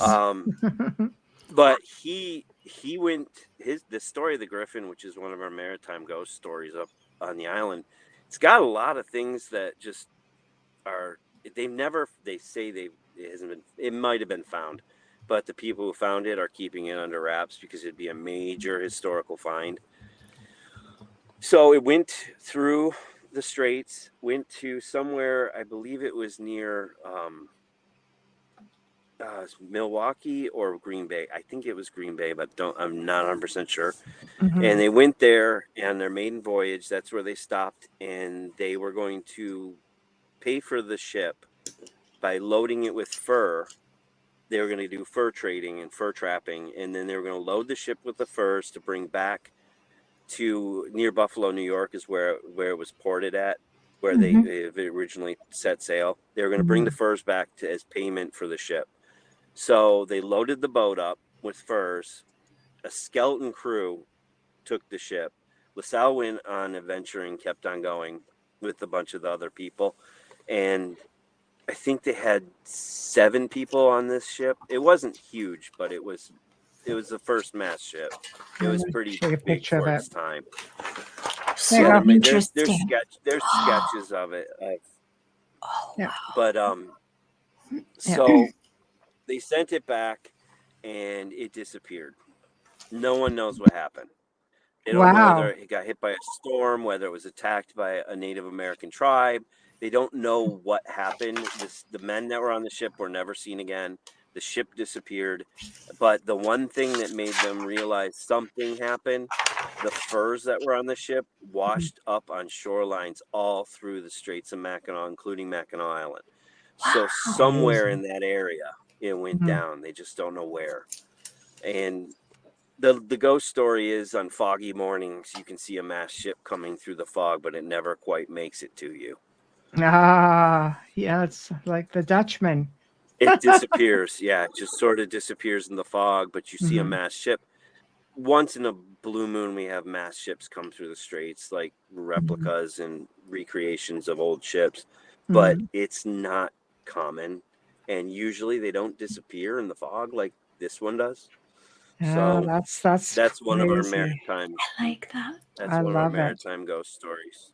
We have to take a real quick station and sponsor ID, which is the actual job part of what we do. I hear you. I know. I'm going to speak quietly. Thank you. No problem. If I turn down any lower, I won't hear him. No, I understand that. I don't know what's going on because I'm whispering, but okay. I'm going to move the mic and talk. You are listening to The Outer Realm with Michelle DeRoche and Amelia Pisano, coming to you live from the beautiful city of New Orleans on 107.7 FM radio, as well as on the Gulf Coast on 105.3 FM radio, UPRN. United Public Radio Network. We're live on Roku TV, Rumble, YouTube, and Facebook group pages. Listen to us on Alexa Prime and approximately 250 streaming platforms. That's right. Might be more. We stopped counting. Our special guest tonight for the first time is Todd Clements. He's an investigator and the author of Haunts of Mackinac Island, Haunts of Mackinac. We're speaking of the island and all of the history, and it's been amazing. If you're just tuning in, you don't want to miss any of his stories. So wait a little bit and wait until we're done, and then watch it from the beginning, right from our Facebook group page. First of all, we're going to start off with gratitude, and I have to get my mug because I'm not ready. I got so into Todd's stories. Huge gratitude for all of our sponsors. Thank you, Folgers, from our first episode with UPRN. We thank you for your continued support in sponsoring our show, and we adore you. Thank you, Folgers Coffee. Our fabulous banner and promo media is courtesy of Steve McGinnis, horror illustrator and epic artist. Steve also creates custom commissioned pieces and can be found on Facebook. Thank you, Steve. Now, move down a little bit. Our intro and outro is courtesy of Dr. Snick, the Sonic Surgeon, aka Justin Snicker, award-winning composer, vocalist, and musician. You can find his music on Amazon and Bandcamp. Stream on any platform. Find Dr. Snick on Facebook and Instagram. Thank you, Justin. Lastly, the scolding. Are you watching this episode right now? Please give us a like, subscribe, smash the notifications button so you never miss a show. Kindly share us with your friends and family. Help us grow on social media so we can continue bringing you the best in their fields. Thank you. You certainly don't want to be missing the notifications, because then you get to miss the early shows with the recording we're doing tomorrow, which will be live for followers and subscribers only. Everybody else has to wait till tomorrow night. So here we are. Okay. So let's get back down to business. So you investigate outside of the island of Mackinac. Does that include Mackinac City? Like, do you guys do anything out there? We did in the beginning. Hmm. The one problem with Mackinac City is some of the buildings that had the ghost stories aren't there anymore. Oh, see, right there. That's not cool. Yep. Yeah. I mean, Oh. the depot's still there, which is, I haven't been there in a long time. It was a restaurant for a while. They did some investigations, but I never got to a chance to be a part of one of those. I remember it as a kid. Do you remember it as a common. kid when everything was there, Todd? Like still, like the boardwalks? Oh yeah, and I remember when there was a hotel. One of the hotels that was Yes. haunted burned down, and Mhm. yeah, I mean, there's some ghost stories, but the But island the ghosts is just like don't go a away, spot. though, right? I guess you just have to What's know where to that? find. Like the ghosts just don't go away necessarily because the building is gone. I mean, I don't sometimes, know. Yeah, sometimes they do. yeah, I know that I've seen buildings that have gotten torn down and Mhm. rebuilt, and the Yeah. ghost is in the new building. Right. So Yes. So we've seen that on Mackinac Island. One of the old buildings got torn down. They put up a new hotel, and lo and behold, guess what? There's a ghost in the new hotel, brand new. Yeah, because sometimes they still And see things in their time, not yeah, necessarily in real time. yep. Yeah. It's the whole idea of dimensional Mhm. quantum physics, multi-dimension Absolutely. theories, all the things the really, really, really smart scientists are working on that Exactly. I'm sort of trying to follow, and I'm getting a bit here and there. I'm like, It's well, this deep, but makes it's sense for cool. ghosts. It's great stuff. Yeah, it kind of is a good stepping stone for understanding more about how there are ghosts and ghost stories Mhm. Well, with like I'm interdimensional things. well, let's talk about that for a minute, because we're paranormal and different fields such as cryptozoology and ufology all connect. So do you guys ever have any UFO sightings out there? Or?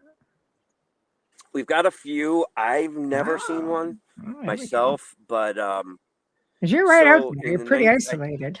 yep. I don't know a whole lot about I mean, I know the general story. I don't know the details. Mhm. Um, just because I haven't really. They may be something I put in another book in the future. Nice. Just because it has to deal with paranormal, and it may Yes. not be a ghost, but it's something we can't explain.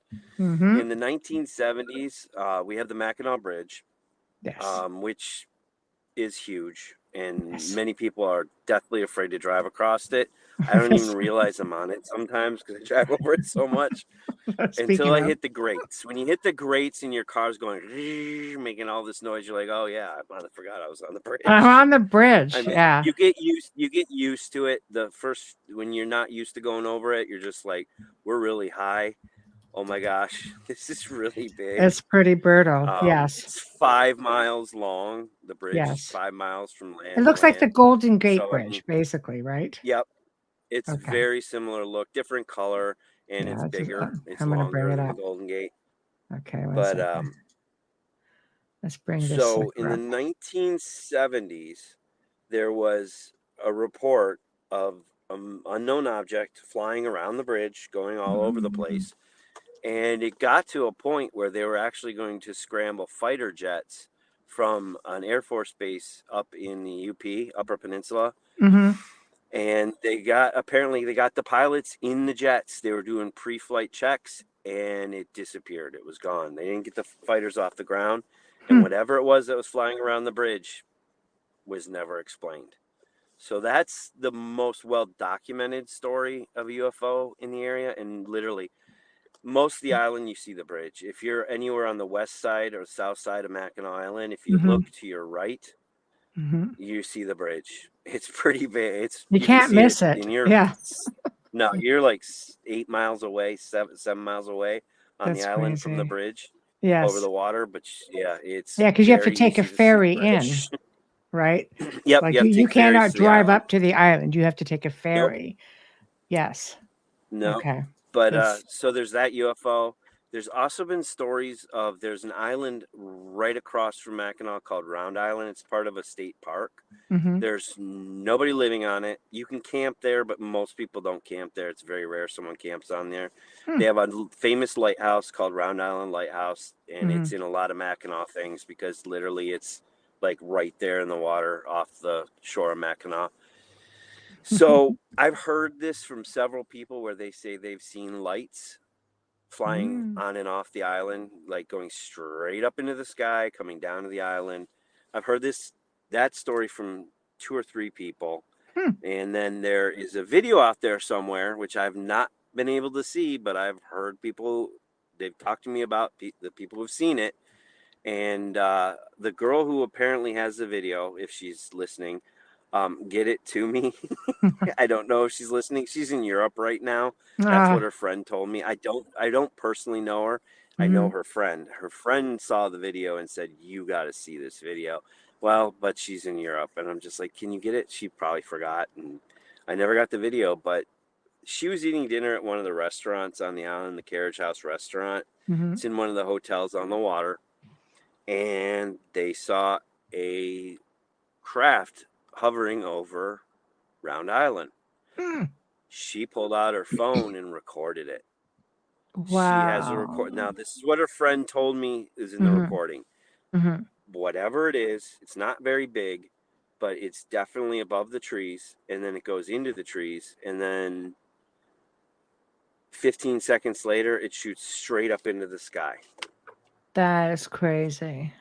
That's There's crazy. nothing on that island. How big of an island It's just is it? forest.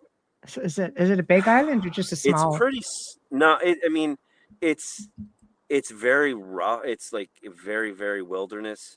It's hard to hike around. There's not like trails or anything like that. It's just unkept. It's just a raw, like state park island. The shoreline is where most people wind up. Size wise, I don't know the exact size of it, but I'm going to bring up a picture of it. yeah, if you go on like Google Maps or anything like that, you can see Mackinac Island. You see this little island right across the water from it, and then there's a really big island next to that one. That's Bablo or Boise Blanc, depending on who you talk to, what they call it. Here's a perfect picture of it. Okay, I'll bring it up. Hold on. Hold So on. Keep talking. yeah, I'm just gonna get it up for you yep, here. it's not Bring it a up. big island, but there's no technology, no electricity except for the lighthouse. Mm, There's no structures on the island. It's literally just there we go. untouched island. Yeah, So there's the lighthouse. it's a fair So size, though. I mean, for a it's craft to not, be yeah, like I over it. said, it's not small, Yeah. but it's not huge. But the Right. craft is like, they said it was somewhere in the middle of the island. And if you're on the water, Mm-hmm. you can kind of see where it's at, Mm-hmm. but they don't Mm-hmm. know where it actually was. If you went to the island, they said it was over the trees and it was deeper, further into the island. They couldn't tell how far because from the water, the island is kind of a hump of trees in the water. So you can't tell how far it goes. But those are our UFOs. Now, if you want to get into cryptozoology, Boy, you. Yes, we do. we have that Don't too. stop now, We have Todd. that too. All right. So we have one story of a Nessie creature, but that one is not something that we usually talk about because there's Okay. only been one sighting. It was in the 70s. It wasn't even a sighting wasn't from the island, but it was in the Straits. It was off a beach north of Sheboygan, and people reported it to the local sheriff's department. They sent out 2 deputies. The 2 deputies came to the beach. They could see 2 undulating, large, serpentine creatures in the water off the 2 shoreline. of them besides that. They said there was 2 of them. I believe they said they were 30 to 40 feet long. Jeez. And they ran back to the harbor to get the sheriff's boat, and they grabbed the boat. As soon as they got to the boat, they're headed out there, and they couldn't find anything in the water at all. Wow. So they don't know what it was, but they said it was alive. Whatever it was moving around like a living creature would. I mean, it could have been a case of a log in the water moving at the waves, which is a debunker's story. Mm-hmm. The problem is where'd the log go, and why were there 2, and why were they moving around like they were living creatures? They said it wasn't a log. It was something else. And the funny thing is there's stories of them throughout the Great Lakes. I mean, they have There different is names. Lake Ontario, Lake Michigan, which has a Michigan Triangle. Superior is so deep. Yep. You don't know there's underwater caverns. They used to do mining out there in the water. Yeah. Yeah. There's caves off the shoreline that you can look and go, whoa, that goes. It's Let's below not the even water talk about line, portals. and it's even deeper. But Yeah. we have that. But the one that has been a legend, and I've read stories about it back from the fur trading times, is little dancing lights. I believe this is how it's pronounced. This is what I call them, just because someone told me this is what they're called. The Potawatomi. Yes, is what we call them. If you look at the word, it looks more like Pajawajanini. Right. Yeah, I just call them Potawatomi because it rolls off my tongue the best. Right. And yeah, it looks sort of like that, and that's what he called it. I said, "Can you spell it?" He goes, "Kinda." And I was just like, "Yeah, it's close enough to Potawatomi." Right. So the stories of them go back. The oldest story I have of them that's written down is during the fur trading times. There are Native American legends that talk about them further back. They're like the little dancing people called the Potawatomi. But they aren't people. They're more like lights. And legitimately, the closest relative to these lights that people have seen is what they see in Ireland, they see in Britain, they see all over the world. Almost like Northern Lights. Loosely called fairies. They're not Northern Lights. They're not fairy the Northern Lights. Yeah. So I've heard the stories. I knew a few people on the island over the years that said they've seen them in the woods. And they aren't there long, and there's a burst of them, and then all of a sudden they all disappear. And I'm a skeptic as much as I am a believer. I'm like, I want to believe it, but it could be a firefly. It could be a million different things. It could be a flashlight. There could be ghost lights. Not likely to be. Yeah. Yeah. it's not swamp gas because we really don't have Yeah. swamps in most. No. There's a few swamps on the No. island, but they aren't methane swamps. There's not a lot. It's not like, what do they call it? Yeah, there's a million names I for can it tell you, too. Todd, I personally, through the decades of doing this, have gotten a lot of reports actually about fairy folk and things of that nature, fairy trees, images sent. We have a guest coming on next month. She wrote a book about fairies in North America. I can't wait to freaking hear this. Oh, She's amazing. I want to read that too. I Right? want to read it too. Well, yeah, because I'm interested in these, and I've been doing a lot of study on that too. More after, well, basically what happened was I heard these stories from people. So I'm walking home from work. I lived about 2 miles away from downtown, up the hills, into the woods, past all the big, beautiful mansions that are on the bluff. So I'm walking in front of one of the big cottage mansions, and there's an empty spot between two of these cottages. And it used to be a cottage that burned down. Nobody died. It was just a accidental fire. It burned down. They never rebuilt it. And in the spot between these two cottages is basically a beautiful garden. There's a gazebo, and didn't think anything of it. I've walked home a million times, this exact same route. Never thought anything about it. No ghost stories where I'm walking. So I don't think I'm going to see anything at all. And I see off in the distance in this garden behind a fence, I see a light. It's kind of near the gazebo area. At first I saw the light. I just glanced over. I thought it was a flashlight. I thought somebody was in their garden with a flashlight, looking for their dog. Who knows? Looking for something with a flashlight at night. So I don't think anything of it. I just keep walking. I get about 10 feet further up, and it's back. It disappeared the first time when I looked over. I didn't see it. I didn't see anybody. I just saw the flash of light. For a second, thought it was a flashlight, and it went away. It was gone when I looked over there.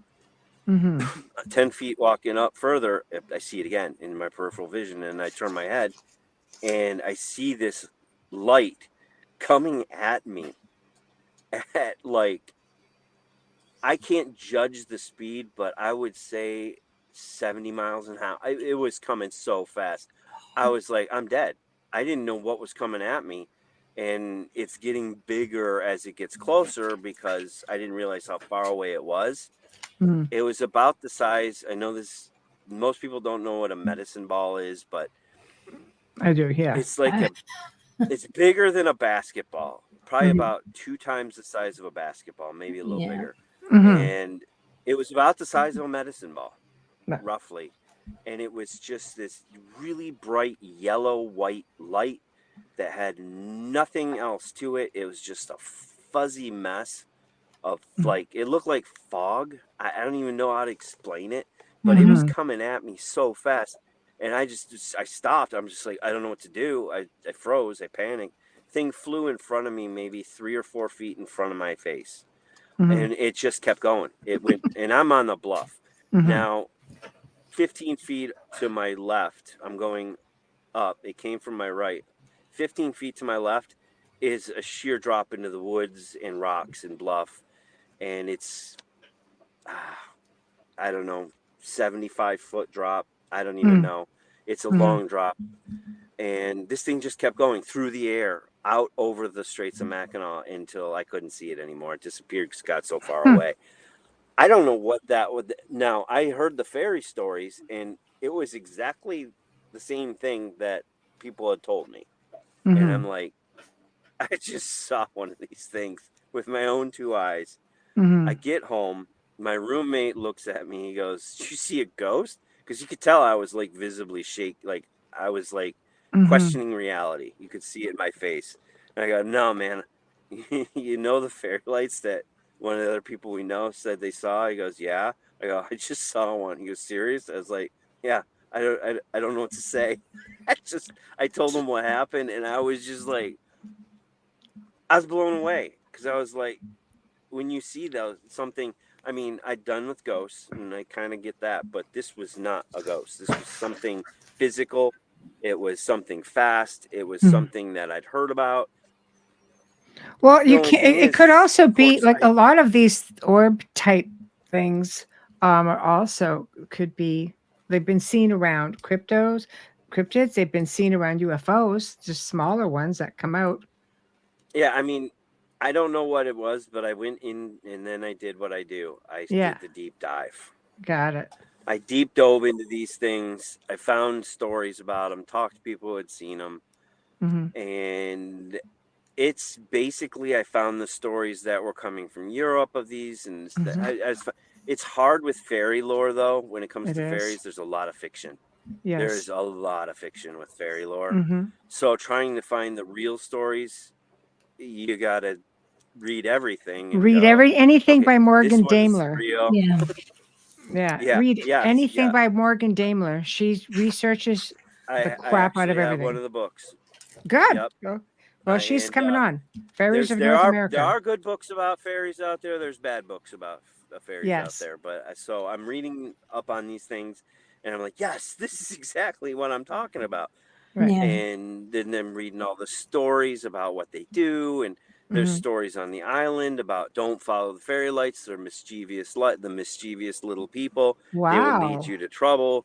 Don't follow the lights because Hmm. they can hurt you. Not they Hmm. don't directly hurt you. They lead you to dangerous situations, which made sense because I'd read this story of a fur trader who lived in near Mackinac City. It wasn't on the island, but they're in the Hmm. whole region. These lights are all over the place, but it was one that was a story, and it said that he was at his cabin. His cabin was somewhere near Mackinac City. It doesn't say where. Hmm. And this would have been early 1800s, Hmm. roughly, if he was fur trading, because it was really big up until about, I don't know what year it kind of died out, but Hmm. it was huge up there in the early 1800s. Hmm. So he's at his cabin. He's expecting someone's supposed to be coming to his cabin. It was night. It was getting later and later, and he was starting to worry about where they might be. So he went out of his cabin, put a lantern on the door in the doorway of his cabin, Hmm. so he could see his cabin in the dark. And he's walking away from his cabin, calling out to someone, seeing if they answer because they might have gotten into trouble, Hmm. see what happened because the person that he was expecting didn't show up. Of course, there's no cell phones, there's Hmm. no telephones, there's nothing back then. So it's literally your voice. Right. And he left the lantern on so that he could find his way back home, and so whoever was coming to his house would still be able to see where the house was in the dark. Hmm. He's going further and further looking for this person, and then he says, well, maybe they came to the house, so I should go back and see if they ever maybe they're at the cabin. Hmm. So he turns and he starts heading back towards the cabin. He can see the light that he lit on the lantern he had lit on the cabin. He starts following the lantern and starts realizing that he's not getting closer to his cabin. And all of a sudden he realizes he's walking into like swampy areas. He's Oh. like, Hmm. this is not near my he's like, the swampy area is nowhere near my cabin. It's this way. My cabin's that way. Hmm. So he sees this light. He turns around to where his cabin should be, just based on his memory of where he's at, and Hmm. he sees the lantern on the cabin in a different direction. Turns back, and the lantern he was following is gone. It Ah, disappeared, vanished crazy. out That's in a swamp. crazy. Yeah. And it was out in a Oh. swamp. So this thing was leading him into a mucky bog swamp where he Yeah. could have possibly gotten his feet stuck and he'd die out there. Yeah, he could have drowned. So he winds up getting back to his cabin. His friend, the story kind of goes blank after he gets back to his cabin. It doesn't say whether his friend showed up or what happened, but it was just the story of him following one of these lights, and Hmm. it was leading him into certain peril. And Wow. That's I've seen him. insane. I've seen the lights. I've Yeah. seen him 3 times. I've been with people that had seen him while I was with them, but I wasn't looking in the right direction. They don't Oh. last very long when they show up. No. No. They're extremely I've difficult to photograph yes. because they move. There's stories of them all over the world. It's Yeah. crazy. Oh yeah, These things. I've done a lecture at some of the paracons and things on them, Hmm. and basically they've been seen on 6 of the 7 continents. Hmm.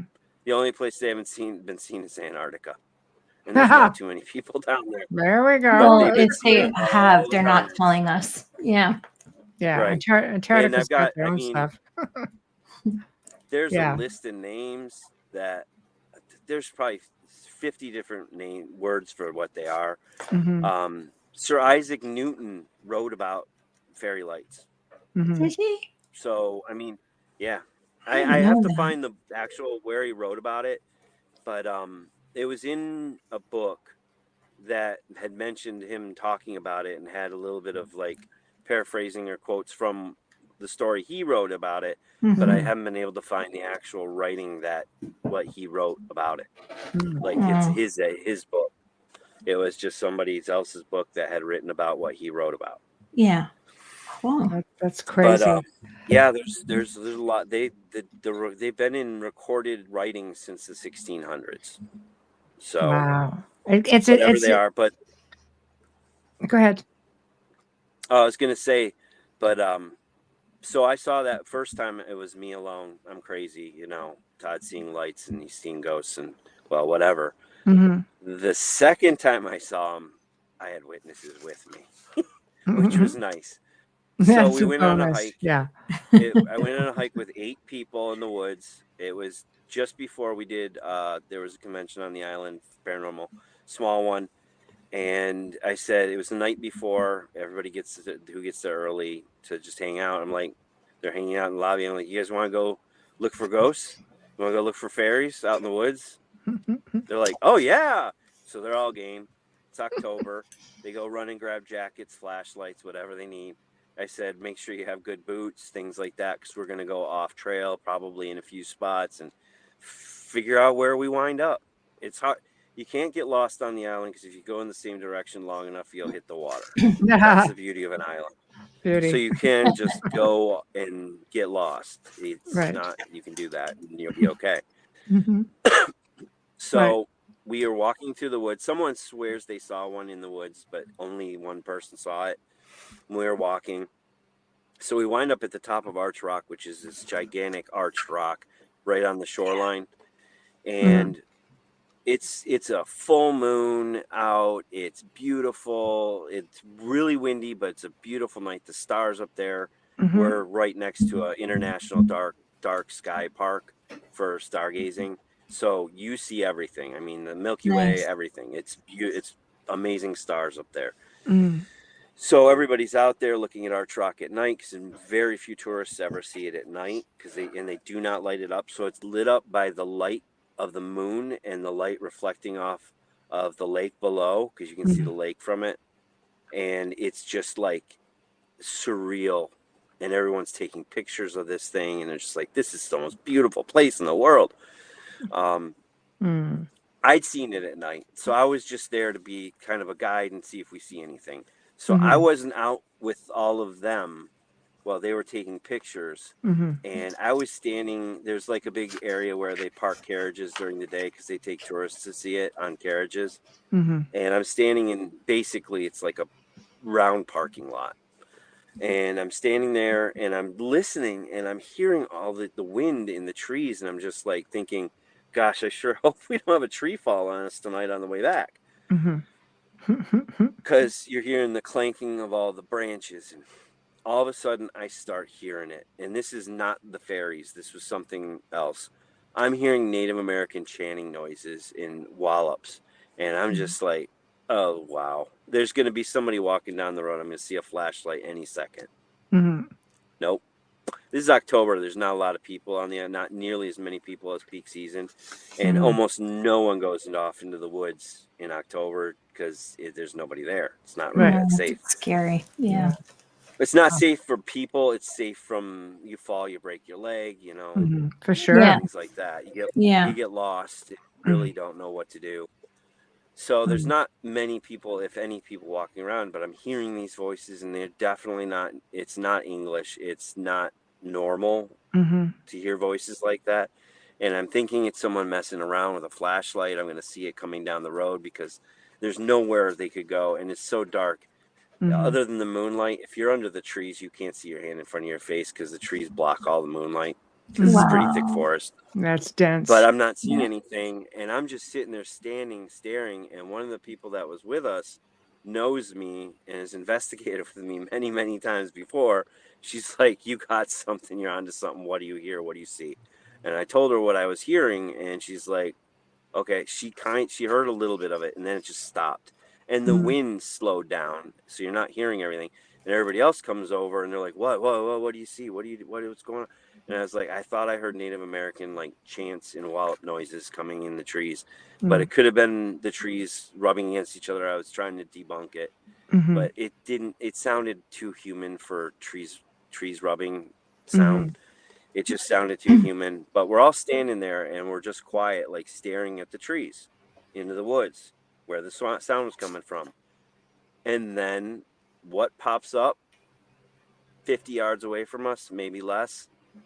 A light in the woods, right at the edge of where the cement is. And you go off into the woods and it pops up. This one was about the size of a basketball.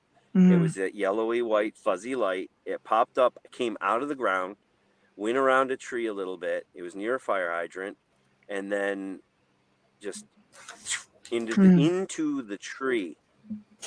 It went into a tree stump, like a tree. Yeah. And everybody's there, like they all saw it. We all saw it, and they're just like, one of them was like, "You really aren't crazy. I saw it too. I thought you were making up the fairy story. What the hell was that?" So I was just like, yeah, Exactly. Yeah. So it's always great when you have a witness. That's for sure. I could do this all night, but unfortunately, I know. yeah. Me too. I barely touched the surface. I mean, there's so much more. Well, There's a you lot know more. what? We could probably do this again. So I would be love happy to do it. Yeah, I would love How long to. have we been? Yeah, Oh, wow, 2 hours. Wow. it flies, doesn't it? Yeah. Yeah, it flies when Sorry. you're having a good time. No, Don't apologize. you have No. great stories. Don't worry about that at all. We'll definitely work out another date. We'll just have to backtrack and make sure that you send me over. We'll have to keep track of what we talked about tonight to make sure we're getting for sure. everything we didn't get. I was gonna say, on the next one, I will tell you where those Native American voices may have come from. Oh, I love it. And you know what? It is paranormal, and it's a huge story that's very controversial about Mackinac Island and why it's called Mackinac. I would love that. I would love to hear that For sure. story. And you know what? Like if you have like maybe some ghostly images that you'd like to share, or as you can see, we could put things up on the screen, things that you may publicly have shared. Tons of photos. Yeah. Some of them are like the kind that make skeptics believers. Well, yeah, there's 3 of them that are, in my opinion, they don't get much better. Well, you can make out their clothing, the color, their hairstyle. You can tell out everything on these photos. Well, you know what? Our people would be down for that in a very big way. So before you go, tell everybody how to find you. You've got the tours coming up. Yep. I mean, they go year round, but must be like, well, the tours go until October 26th is our last tour of the season, because every hotel shuts down except for a Airbnb, or not Airbnb. There's a bed and breakfast and a very small hotel that stay open year round, but the tourists pretty much stop coming. Excellent. So you will see it go literally in 1 week. It's tons of people. You can walk down the street and see like dust bunnies blowing across the street, and there's nobody around. Dust bunnies are good. Having the island to yourself is good. That's good. Yeah. But we're open. We open usually early May, and then we go until all the hotels close in October, which this year they close the 26th is their last night open. The 27th, everybody checks out, and we're done for the season. So the website for everybody is? Yep. hauntsofmackinac.com, and Mackinac actually ends with a C. A lot of people call it Mackinac. That's not how you say it, but it is how it's spelled. It is Mackinac with a C. Well, it's a French spelling. So. I was just going to say Canadians pronounce it properly. We have it in the show description as well, so they'll be able to find it there. So thank you so much for joining us. It was such a pleasure. I love the stories. I really, really dig it. Thank you for having me. Oh, it's Thank a you pleasure. so much. Like I said, near and dear, because it's just something that with both my parents being passed and having their honeymoon there. And of course, they have the kind of honeymoon, they bring a bunch of friends, so that was all right. But, And so, yeah, then you bring the kids along. So it's like, okay, after the fact, of course, many years. So I'm really, really happy, and you validated so many different things. So thank you.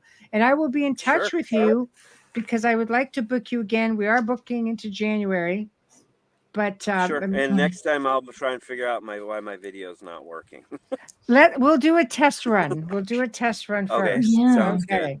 Thank you Okay. so Sounds much. good. Well, have a wonderful, October tour season, and I You- will be in touch. And thank you. You too. And down in New Orleans, one of my favorite cities. Another party town in October all Oh, year. yeah. Yep. I'm sure you have a big October there too. Oh, I'm sure without a doubt.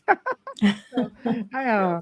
So thank you so much, Todd. You have yourself a really good Thank weekend. you. Thank you. You too. Bye-bye. Take care. You Bye-bye. too. Bye-bye. Bye-bye. Well, that was an awesome segment. A little bit rocky start going on with the tech stuff, but we got through it, and here we were. So, guys, big thank you, of course, to Todd Clements and all of his stories, and can't wait to see what he's got in store for us next time, especially show and tell. But you guys. You're awesome in the chat room. Thank you. You just make it that much more special for us and for our guests. They can see everything. But again, we'll see what he's got in store next time and do a part 2. So tomorrow, guys, remember, I'm going to be doing the pre-record, and I'm going to leave it open just on YouTube for us. So you guys want to just for our subscribers, get in there, participate.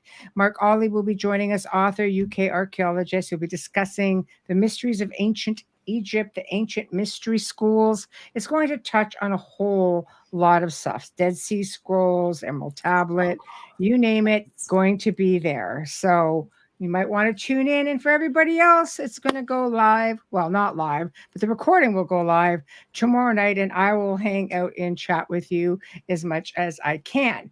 Remember to catch it on Roku, catch the archives on Roku as well. And if you just feel like not going through all the effort, just say, Alexa, United Public Radio, The Outer Realm. Huh? Easy. Doesn't get easier than that. That's for sure. Anyway, so thank you for tuning in to The Outer Realm on United Public Radio Network, UFO Paranormal Radio Network, 105.3, 107.7 FM in New Orleans. We shall see you guys tomorrow. Good night.